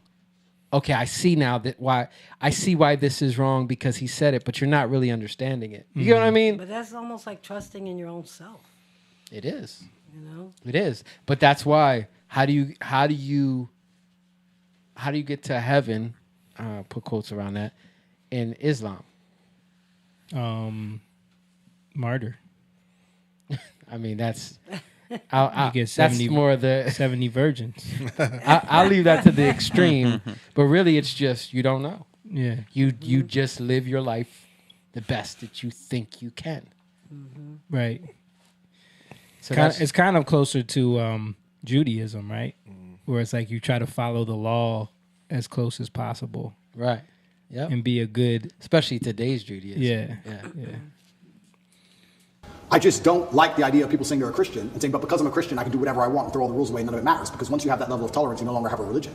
Islam seems to be the last religion left with parameters. If you don't have parameters, you don't have a religion at all. So the closer I found myself to God, the closer I found myself to Islam. That's just how it ended. When I was younger, especially when I was an atheist, I would sit and think, people are really doing terror attacks and doing all this crazy stuff because they're upset over a cartoon. That's so stupid. And nobody should kill anybody. Nobody should kill anybody. Charlie Hebdo. Yeah, nobody should kill anybody. Nobody should kill anybody. I'll make that very clear. But also part of me is now saying, why would you want to insult the prophet for billions of people? Why would you want to do that? I'm not saying I don't want to make the argument against free speech. I'm not even saying you couldn't be allowed to. This is a sensitive subject. I'm just saying, what kind of person wakes up and thinks, I want to do that? I don't know. I just don't think that's a healthy mindset. Like when I see these Satanists, and they're, especially in America, and they're doing, let's keep it on Christianity, these Satanists, and they're dressing up Jesus as gay and all this stuff, like, that's not done in any kind of good faith. There's no good reason to do that. That's done with genuinely malicious intention. And what kind of people want to do that? And then the That's true. Yeah. answer by extension is, I thought America was a Christian country. So how can you have a Christian country where the prophets of the religion are mocked to the highest possible levels within the confines of the country and it's promoted? So how can you say we're a Christian country, but everyone's mocking our God on the streets? Ha ha ha. It's on Netflix. Ha ha ha. And they allow it. Well, see, this is one thing that I'll say to that is that, I mean, if Jesus is the example of God, if he actually came in the flesh to show us how to live, he let himself be mocked. They put a crown of thorns on him. They beat the crap out of him. They spit on him. They treated him like trash in front of everybody. They mocked him, openly mocked him. Yep. And what did he do? He did nothing. Yeah. Well, he did something. He spoke the truth in love. Right, but he did nothing against he it. didn't Physical. retaliate. Yeah, You know what I'm saying? Like Right then and that there, yeah. like he didn't say these are the boundaries of you know what I'm saying? Like He gave up his life. That's what I'm saying. gave So, it up. But that's what we're supposed to do. We're supposed to give that to them. Like it's not supposed to trigger us. Yeah, he gave it up by choice. Right. He didn't. He's God in the flesh. He could have. He said, "I lay it down. Yeah. I could take it back up." Mm-hmm. You know. So we don't see it like that. It wasn't that Jesus was weak. Yeah. But I don't even know how the Muslims would look at that. Yeah. Because the way they view the Bible. Right. Right. So who wants to worship a weak God? Yeah. Right. Plus, another psychoanalysis of Andrew is he's a fighter. Yeah. So he views everything from because he's very intelligent, but from a physical standpoint. So The he's alpha mentality. Yeah, and he whenever you see him talk about the Muslim religion, he's talking about it from a defense. Yeah. Defending. So he feels he's more attracted to that because he sees, like he made a point one time that if you walk down the streets of London with a T-shirt with Muhammad in some sort of caricature or whatever, you're gonna get beat up. Yeah. And he's drawn to that. He's Right. drawn to it's almost like a physical defense of his faith. That's why Right. he's attracted to well, it. what does Islam mean? To submit. Yeah. So, but how do you submit? Right. How many people take wives submit to your husbands out of how many men have taken wives submit to your husbands out of context and To they me, take I that, can beat you. They take Yeah. that into their own hand. Yeah. Right? Get ready for the beating. Yeah, because think about it, like, and I see this all the time in the dynamic from watching The Chosen, like, and I know this is an adaptation or whatever, but how many times does Who? The Chosen? The show you're show, watching, yeah. the show. Yeah, you should watch it, man. It's good. Okay. How many times does Jesus tell Peter, like, basically, like, yo, chill, like, because he's always ready Yeah, he's to the like aggressor. get into some stuff, like, what's going on? What we got to do? Yeah. Do we got to beat these people up? You know what I mean? I mean, he cut off an ear. Yeah, But Jesus put the ear back on. He's Right. like, "What are you doing?" yeah, And because he's like, "I'm always in control. Just Right. because you think Right. I'm letting this happen, Right. Right, I'm letting right. this over here That's happen. right. I'm letting this stuff happen." right. Yeah, just like when he died on the cross, he let that happen because he could have got legions of angels to Yeah, help him. Who did he say that to? He said it to Pilate, right? Right. So Yeah, so like the concept of needing, like God needing people to defend His honor by beating the crap out of someone with a T-shirt on is ridiculous in Well, its in its own right. it's interesting because you know what that kind of shows?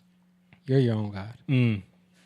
It shows to me because when you look at Islam, like I appreciate that they hold to things that come from the Bible, but to me it's just shadows of, like we talked about that last week. Mm-hmm. To me, a lot of the Quran is just shadows of the truth, right? That, like they say, well, we'll talk about that later in the last video, but it's shadows of the truth. A lot of the Quran, they hold to a lot of stuff that came from the Bible.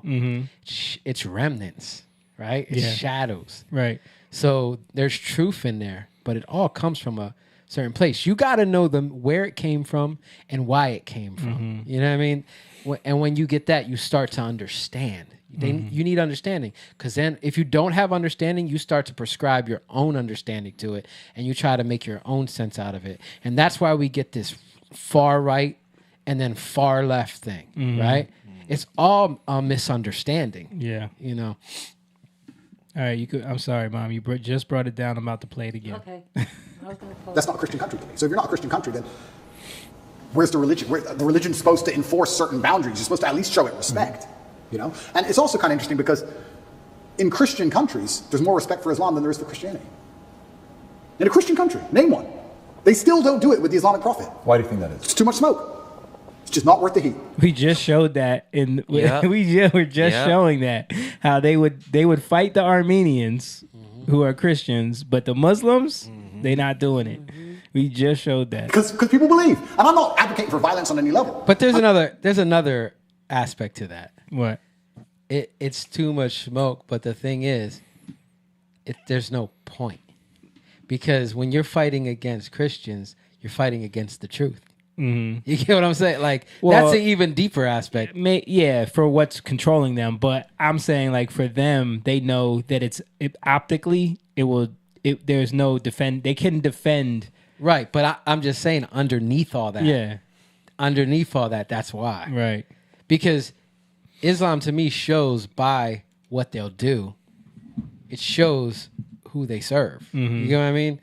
Like, they're going to go and do something. Mhm. They're going to take matters into their own hands. Again, the response is connected to the responsibility, Mhm. right? Who are you trusting in? Right. I'm saying that even these degenerates who are trying to destroy people's belief in God, like we've discussed earlier, because they don't want you to have any baseline morality. If you believe in God, there are commandments, yes and no. That baseline morality prevents you being an absolute slave, so they're trying to destroy it. But even those degenerates who are trying to mock and disgrace God, understand there's a point where it just backfires and, ooh, this is smoke. And they don't want the smoke. And shouldn't God be feared? I'm scared of God. It's the only thing I fear. I fear God. They can put me in jail. I know I'm telling the truth. God's on my side. I fear God. So God should be feared. So once again, does anybody fear the Christian God? I haven't seen anybody scared of him in a long time. And it's kind of crazy because it's very interesting. The mass migration and all these things are leftist policies, but then also Islam is the most right-wing religion on earth. It's kind of very interesting. I grew up in England, and I grew up in Luton, which is a town Yeah. which is mainly Muslims. It's a huge Islamic community. And there was a bunch of English people who were complaining about there's too much immigration, we're losing our culture. And I understood their point absolutely. But these are the same people complaining about all the left-wing LGBT in schools and all these issues. And I was like, the only allies you have against this are the Muslims. They're the only allies you have in any of this. The Christians don't protest against any of this stuff. There's very few Christians who will get up off their ass and complain. In fact, I saw on Twitter yesterday, one of the churches was lit up in rainbow. I have nothing We showed that on here last week. against gay people. I don't care.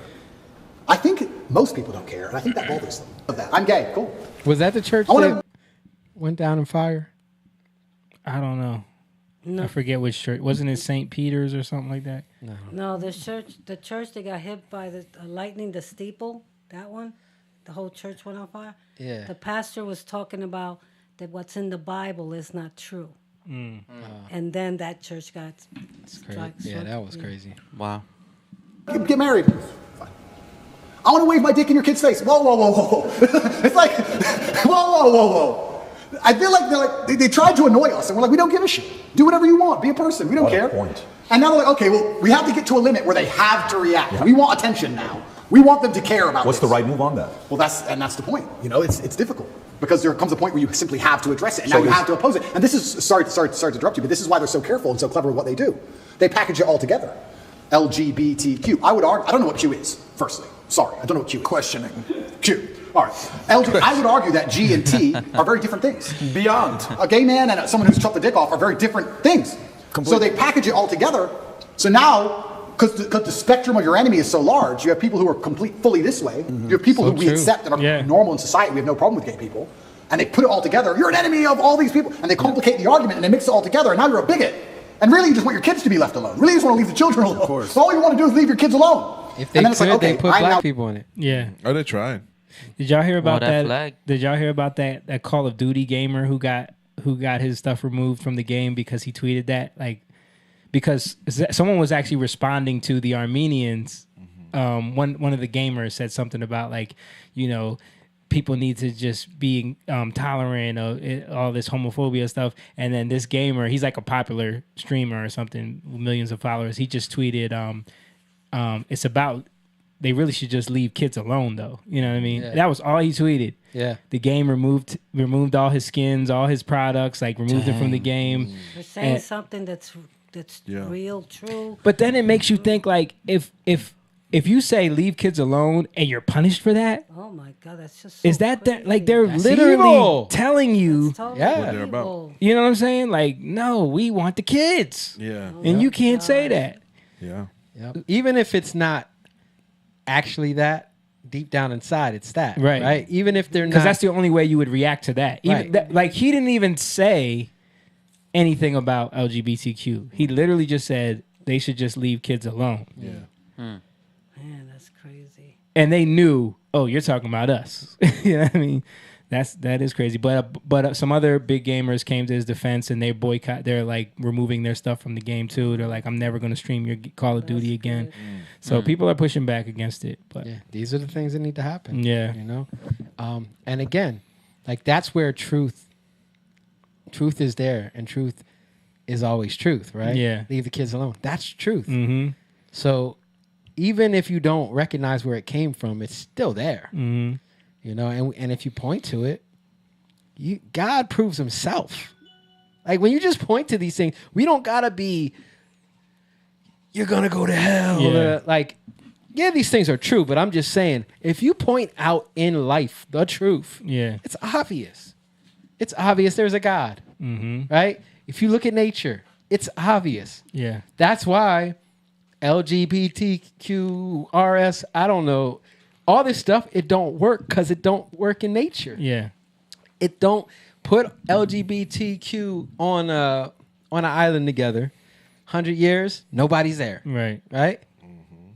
And If you don't die out, you're going to kill yourself. Mhm. You're going to kill each other. Right. Right? That's what's going to happen.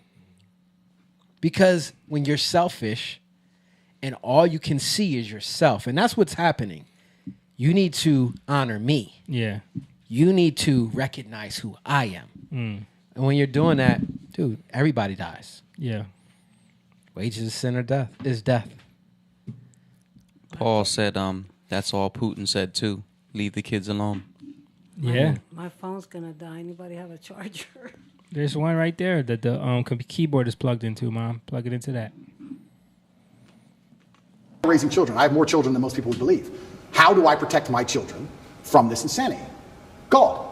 Which God can protect my children? Allah, Islam. I'll move them to Dubai or Saudi Arabia, and none of this will happen. How much of you converting from Christianity to Islam is actually the belief in God versus the societal pressures that are facing children? Because it seems like it's a little bit of both. For you to believe in God, you have to respect Him. How can I believe and put my life in the hands of someone I don't respect? And I'm going to respect a God which is feared. Yeah, but it's a vertical relationship, right? It's not a horizontal. If you base it horizontally, they're going to disappoint you. If you think about, if you're going to believe, let's go believe Prophet Muhammad, his teaching, and let's go believe the Bible, NIV, and Jesus, Father, for God so loved the world that He gave His, you gave your Son for me. Let's say that's true, and you're doing it based on faith. Who would do such a thing for me? What a level of sacrifice for you to do that. Who am I for you to be so worried about me? If you look at it from that angle, it's not necessarily coming from a place of fear. It's coming from a place of grace. It's coming from a place of love. It's coming from a place of, a different feel. Because I do believe the part that upsets me is the fear aspect. That they're allowing others to mock your God, to mock Jesus, to mock whatever religion it is you're a part of, and you're kind of like, oh, they're just funny, man. No, it's not funny. You just crossed the line. Like JC has that one line where he says, don't tell me why what the guy said about me. Tell me why he was so comfortable saying it to you. 100%. Tell me why he said it comfortable to you. So I think that's the part about faith. I understand when you're saying the fear and the respect side. So that's the part where fear is needed. I totally agree. Yeah. But the part where you were making a point about LGBTQ, you're like, I don't even know what Q stands for, is questioning. And then you're like, well, gay, okay, cool. Yeah. Trans, listen, man, spectrum. And he said if we were to say which religion's the far right, it's going to be Muslim. Totally get it. They're on the far right. Christian today is kind of going center left today. Like they're kind of being soft right now. Okay. So if I want to raise my kids, I'm going to take my kids to, Dubai, and I'm going to take my kids to Saudi Arabia. Why? Because I'm defending against some of these immoral philosophies that they have. Yeah. I don't want to go there. I actually understand that argument. Yeah, and I want to make one more point. I do believe there is one God, and I believe there's many different paths to God.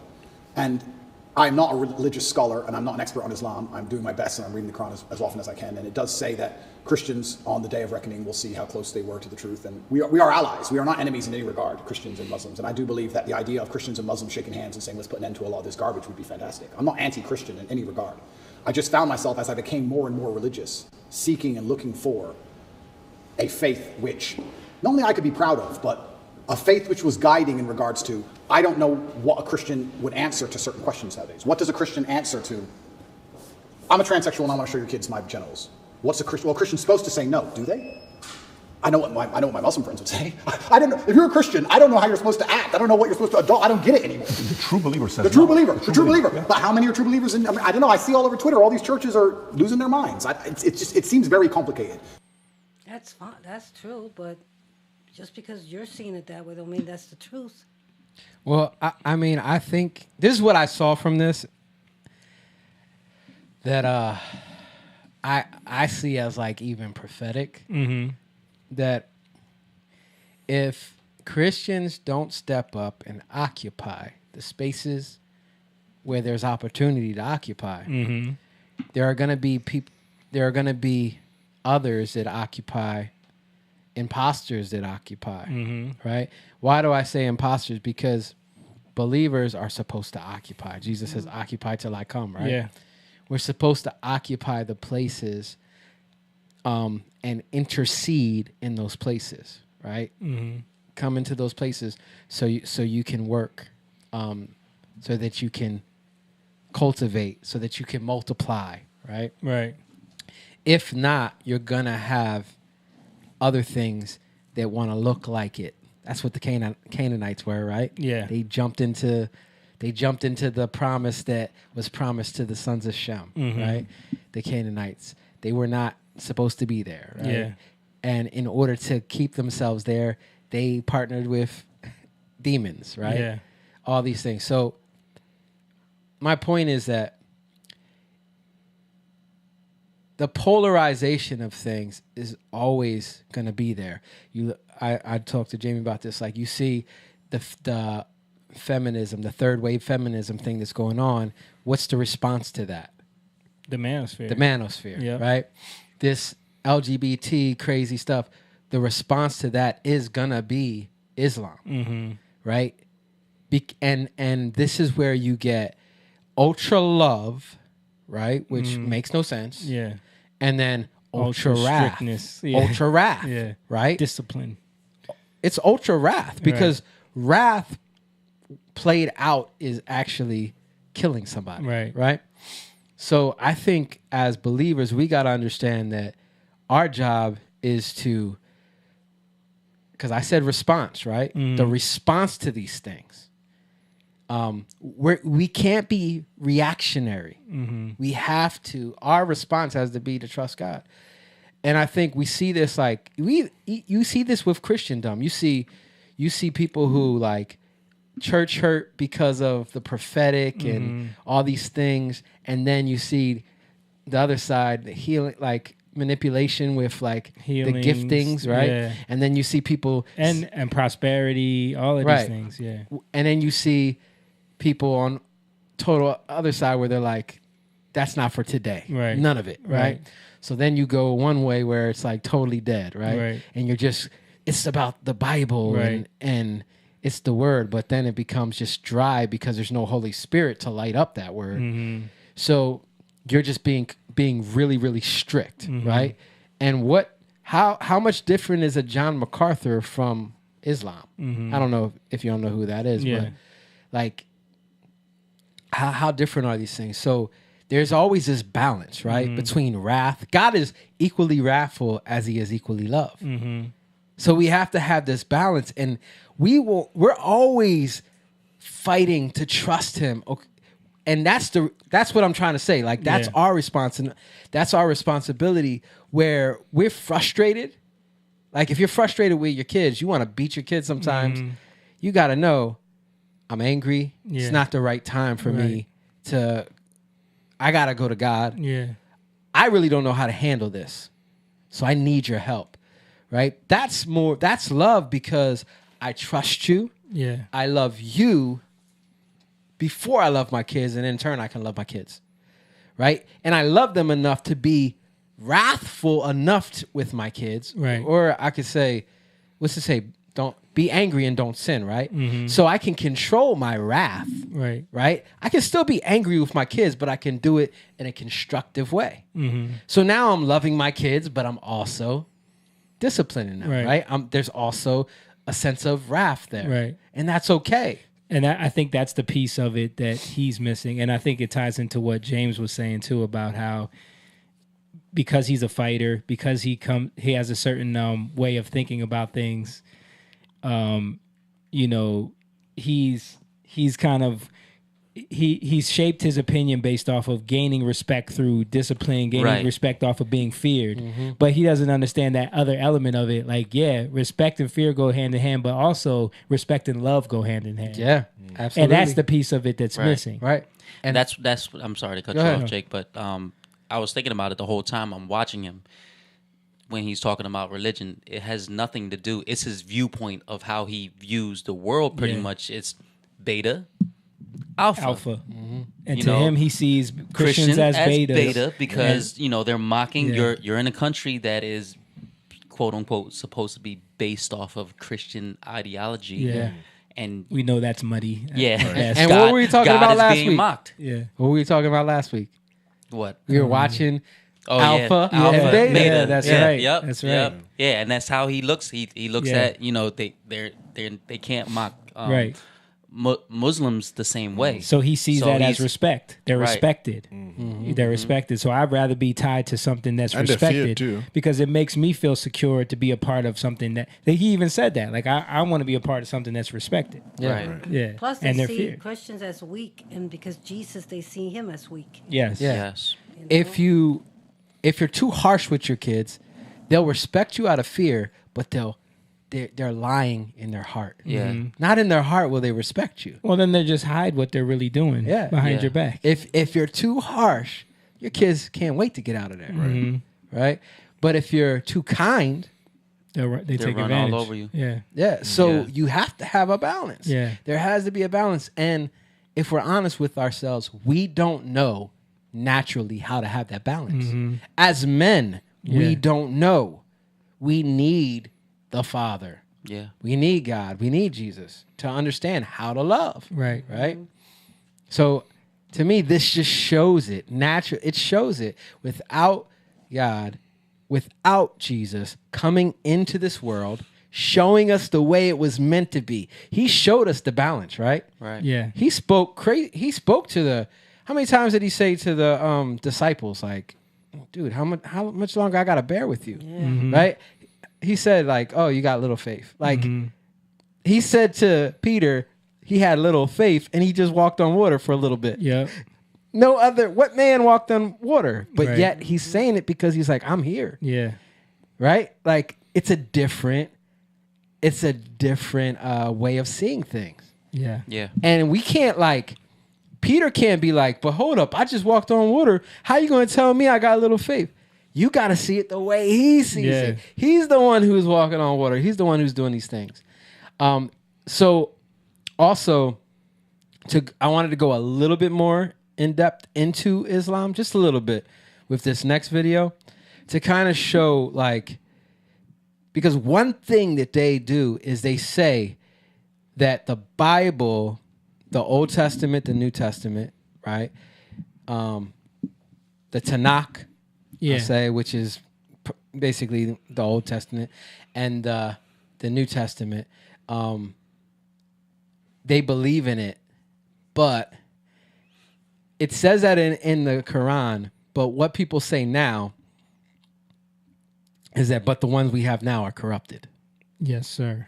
So the logic of that makes no sense because they both came before the Quran, way before the Quran, right? Right. So when you're saying the word of God is true, and in the Bible it says that they believe, it says that no matter what, God will preserve his word. Yeah. But yet they have so much pride in saying that the Quran is uncorruptible. So, but the pride is in that. where are you putting your faith? Mm-hmm. That sounds like in men. Yeah. It doesn't sound like in God. God says, I will preserve my word. So they go into that in a little more detail, and I think it's cool. And this is the next video. Let me read a couple comments, though. Okay. Jeffrey said, the devil is on the field. He's the pitcher and the catcher. He's after our kids, but then he provides the Islamic religion that folks can turn to, of which is also authored by the devil. The guy does not realize the devil is the god of this world. So if you want to know who is Lord, look at the world persecutes the most. Look at who the world persecutes the most. Yeah. Yeah, it's kind of like if you want to see who's not in the club, look at who they're trying to indict 50,000 times.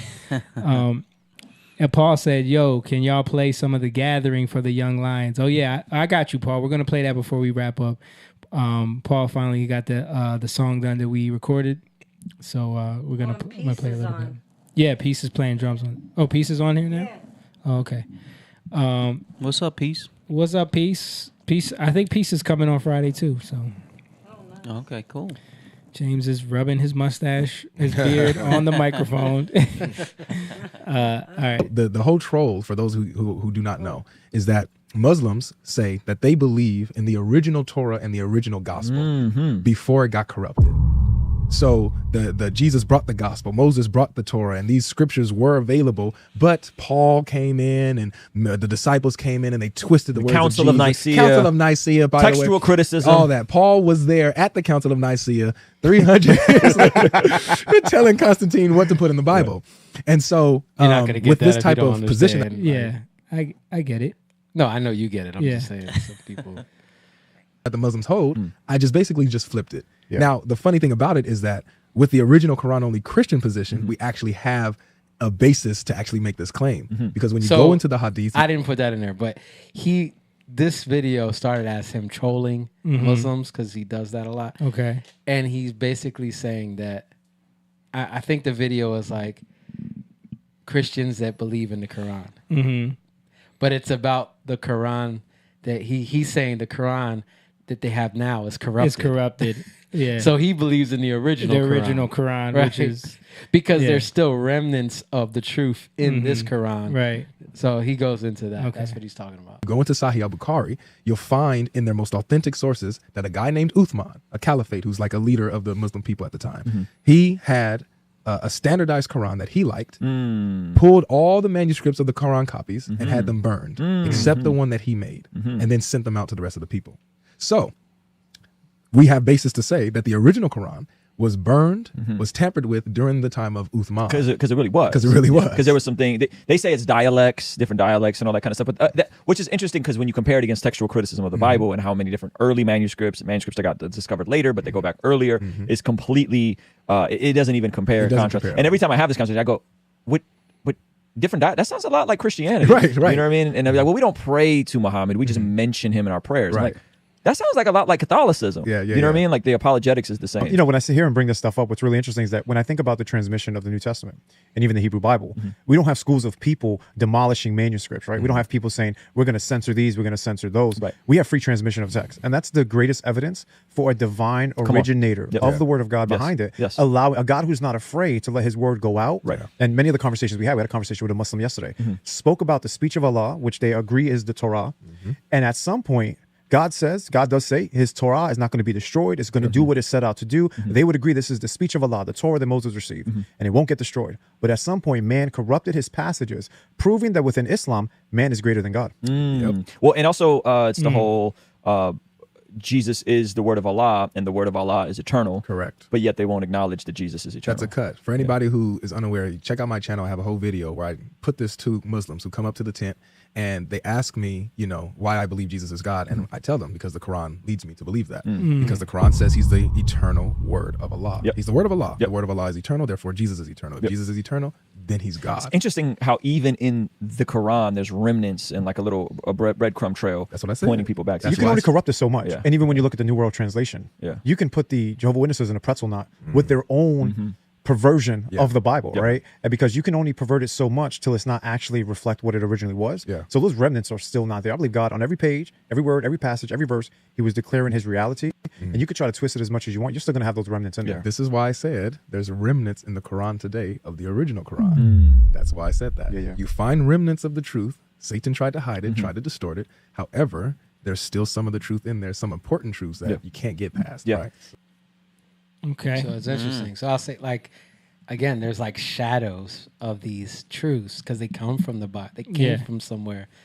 But the thing is, they reverse engineer it, right? They reverse. It's like how, what do people call it now? Deconstruction. Right? It's a deconstruction. So they're saying, like, how can you fight against this? Yeah, the Bible's true, but it's corrupted. Yeah. Therefore, you can't. But the Bible's true, and God and the word and God's word is preserved, but it's only preserved in the Quran. It doesn't. Yeah.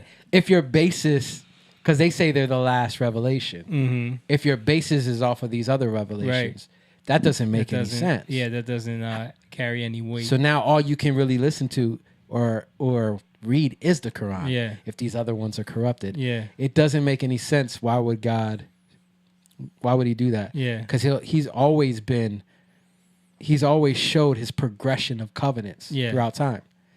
There's no covenant with Muhammad in that way. Even Muhammad as a prophet doesn't make sense with every other prophet that came before him. Like, just because even they say, like you said it earlier, like how they say Jesus, peace be upon him. Yeah. Right? Or they say Muhammad, peace be upon him. Yeah. Like, but you don't talk about any of the other prophets like that. Right. It's a different way of seeing things. You know, another thing I'll say is that think about the things we see where God says vengeance is mine, right? And we'll see these things play out. And we bring it up on here sometimes. Like, there was the flood that happened after that debauchery in Brazil in the carnival, right? Yeah. And that whole crazy flood that happened after. Sounds like God's wrath, right? Sounds like vengeance is mine. The comedian was talking crazy. Mocking God, right? Yeah. Said was mocking Jesus, playing around, fell down that very instant, got knocked out, had to go to the hospital. So you see these things. We see a lot of it, right? Yeah. You see the power of God work things out. I think that we're meant to stand and speak as prophets because everybody is prophetic in terms of when you're listening to God, right? We might not. Everybody plays that prophet role in terms of God can speak to us and we can speak, right? Yeah. But we're also, we have to be a part of that character, right? So we're not divorced from the character. It's not, well, God said it. I think that's a lot of the issue with today is that God said that. It has nothing to do with me. Yeah. No, you have to live that out also. You're a part of that, right? You can't just say something and then be like, God, it's out of my hands. Out of my hands. God said no. Right. I think that's a cop-out with a lot of believers, right? So we have to stand in those words, but we have to know how to give those words in love, right? Speak the truth in love. So there is that wrath aspect, but there is that love aspect. We have to have that balance. And as you see that, and as you see that boldness, why are we bold? It's not because we're bold. It's because God is bold, right? It's because he's confident. I mean, it's because of his strength. We become confident in his strength. But as we do that, you start to see how things shift. Yeah. Like you start to see things actually shift. There was a story that Tomi Arayomi was speaking about. I just heard it today, actually. And he was talking about, he was doing a house church in London, right? And he said a lot of the men were getting, I guess they were like younger men, they were getting like sifted off by this gang, right? And this gangster, this top G, what they call it in London, he was going to the meetings and like playing music loud. There was cursing and all kinds of stuff, like just trying to create ruckus. And Tommy said he went out one time. He said the spirit came on him and he spoke to the guy and he prophesied and said, that he's going to be judged for this, right? Mhm. He didn't say it exactly like that. I'm paraphrasing, yeah. And he got arrested like a few days later. Mm. Even when he told me when he said that, he struggled with that. Mhm. He's like, what did I do? Was that God? You Yeah. know, he was struggling with that, but he was learning, like he Mhm. said, he was learning. Because we think it's just about grace, but sometimes you have to be bold and things that are trying to stand in your way. It's not really about the person. So that guy goes to jail, but maybe he realizes, oh, he said this, but God can still have mercy on that person. Mhm. He can still turn his life around. You know what I mean? But Yeah. when we're overthinking things, we can get in the way of what God is doing. Just like what I'm talking about with like the Muslims and how they can think they're doing God's work, right? But they're actually getting in the way of God. Right. But they think they're doing God's work. Yep. P said, "Hey y'all, I see you guys Friday." Yeah, man, it's good stuff. All right, let's wrap it up with playing this song that we did with Paul, another one of the Young Lions. Shout out to Paul, one of the Patreon members. So we did this song. Peace plays percussion on it, and Paul sent us this song a couple years ago. I was like, man, Was it a couple of years ago? It was. Wow. And he was like, do you guys think you could do something with it? So we kind of took it in the studio and tried to do it justice with some vocals, and then I think he went and got it mixed. So this is the final version. So What is it called? It's called The Gathering. Oh. Yeah, which makes sense because what the song is about, and then also when you think about Paul, Peace, her place is the gathering place, and then we're all from that same kind of circle. So yeah, it's shout out to Paul and Peace. Here we go.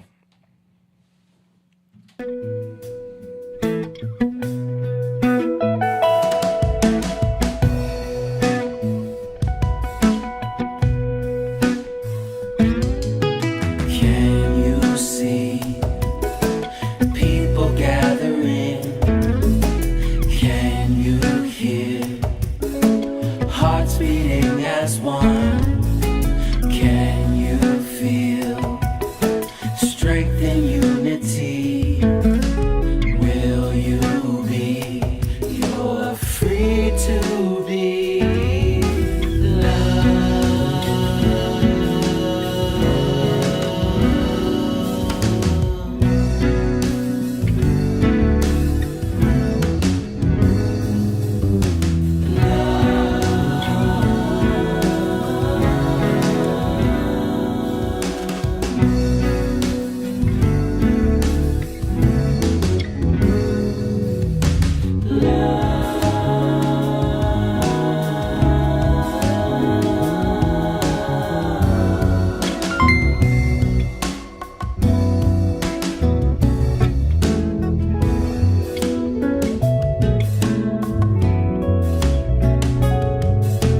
Love is a lamb with the heart of a lion.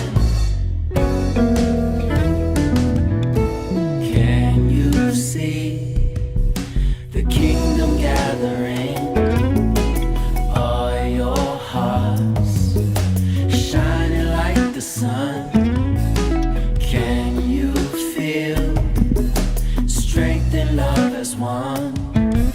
The Lord is coming and He's gathering His children from all the tribes of the earth and sky. Will you be? You're free to be.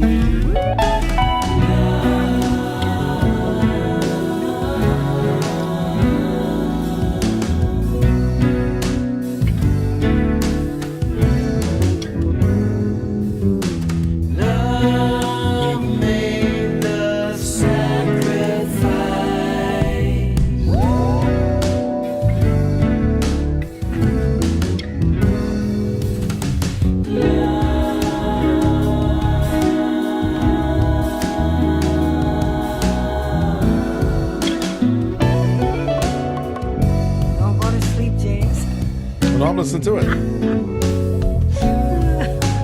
Come together, everybody, make a joyful noise to the Lord.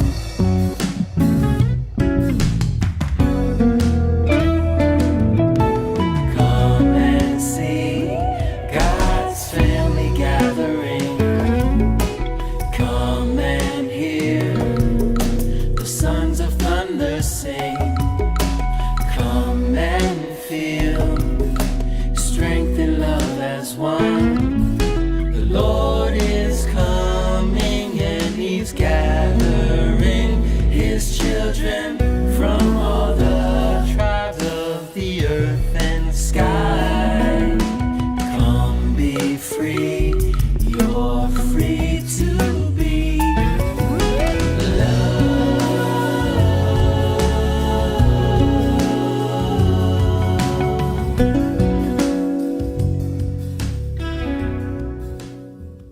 Who's that this? was The Gathering by your boy Paulito. Oh, wow, Remember okay. Paul? You guys were Yeah. chopping it up over music at the Gathering. It's place. very Is this his song? calming. That's his song. Yeah, he Nice, good produced job, Paul. that. That was very And, calming. That's he why wrote all the words, and then he. It reminds me like of birds. Yeah, That's what I told him. The feel that I It's got. got like That's his vocals too? no, that's our vocals. Oh, really? Yeah, that's us. Okay. Yeah, he demoed it and then asked us to like come up with a version of it.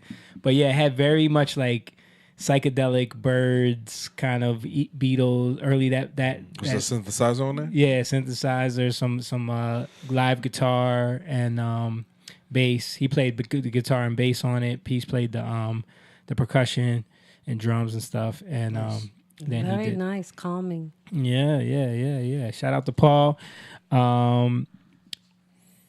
He said thanks again, guys. Thanks, peace. Peace said anytime, bro. Courtney said so beautiful. Theris said I like it. She said another 100 stars. Thank you, Theris. Courtney said, come on, Harmony. Yeah, we did our classic Jatan moves in that one. Yeah, but thank you guys for watching. We appreciate y'all. Shout out to Paul, man. Hey, we're Young Lions. We're a part of the Pride. We got to look each other out. We got to work together. See you guys if you're coming to the show on Friday. It's going to be a good show. We're going to have fun. What? Should we play a little open before we go? Oh, yeah. Because we're going to play the song, right? At the show. We're going to play the song at the show, yes. So just a little bit. We Okay. can go out on it. So we'll go out on this. I'll play a little bit of the song we got coming out July We in the 7th. playing music. This is the playing music day. And you're gonna play that, and you're gonna do that on Friday. We're doing it We're on doing Friday. this on yes. Okay, so yeah. Okay, so a little bit of open as we head out, but yo, we appreciate y'all. Shout out to everybody who's been supporting us for so long. We love you guys. Don't forget patreon.com/YoungLionTV.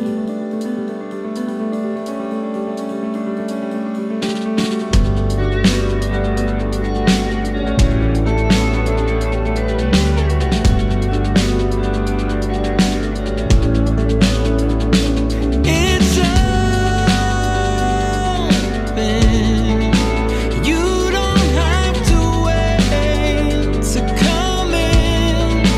You don't have to wait another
open. nice. That's open. It'll be out July 7th, and we'll be doing that on Friday. But yeah, we love you guys. Thank you guys for watching. Sarah said she's glad you played it because she's not going to be there. No, it's all right, Darius. good. We'll see you at the Yeah. next one. Thank you guys for watching. We'll be back next week. Don't forget, support us. Cash App, Young Lion TV. Also, patreon.com/Young Lion TV and Jatan.com for music and merch. And we're out. Young lion, go live, yeah. Young lion, you rich, yeah. This king of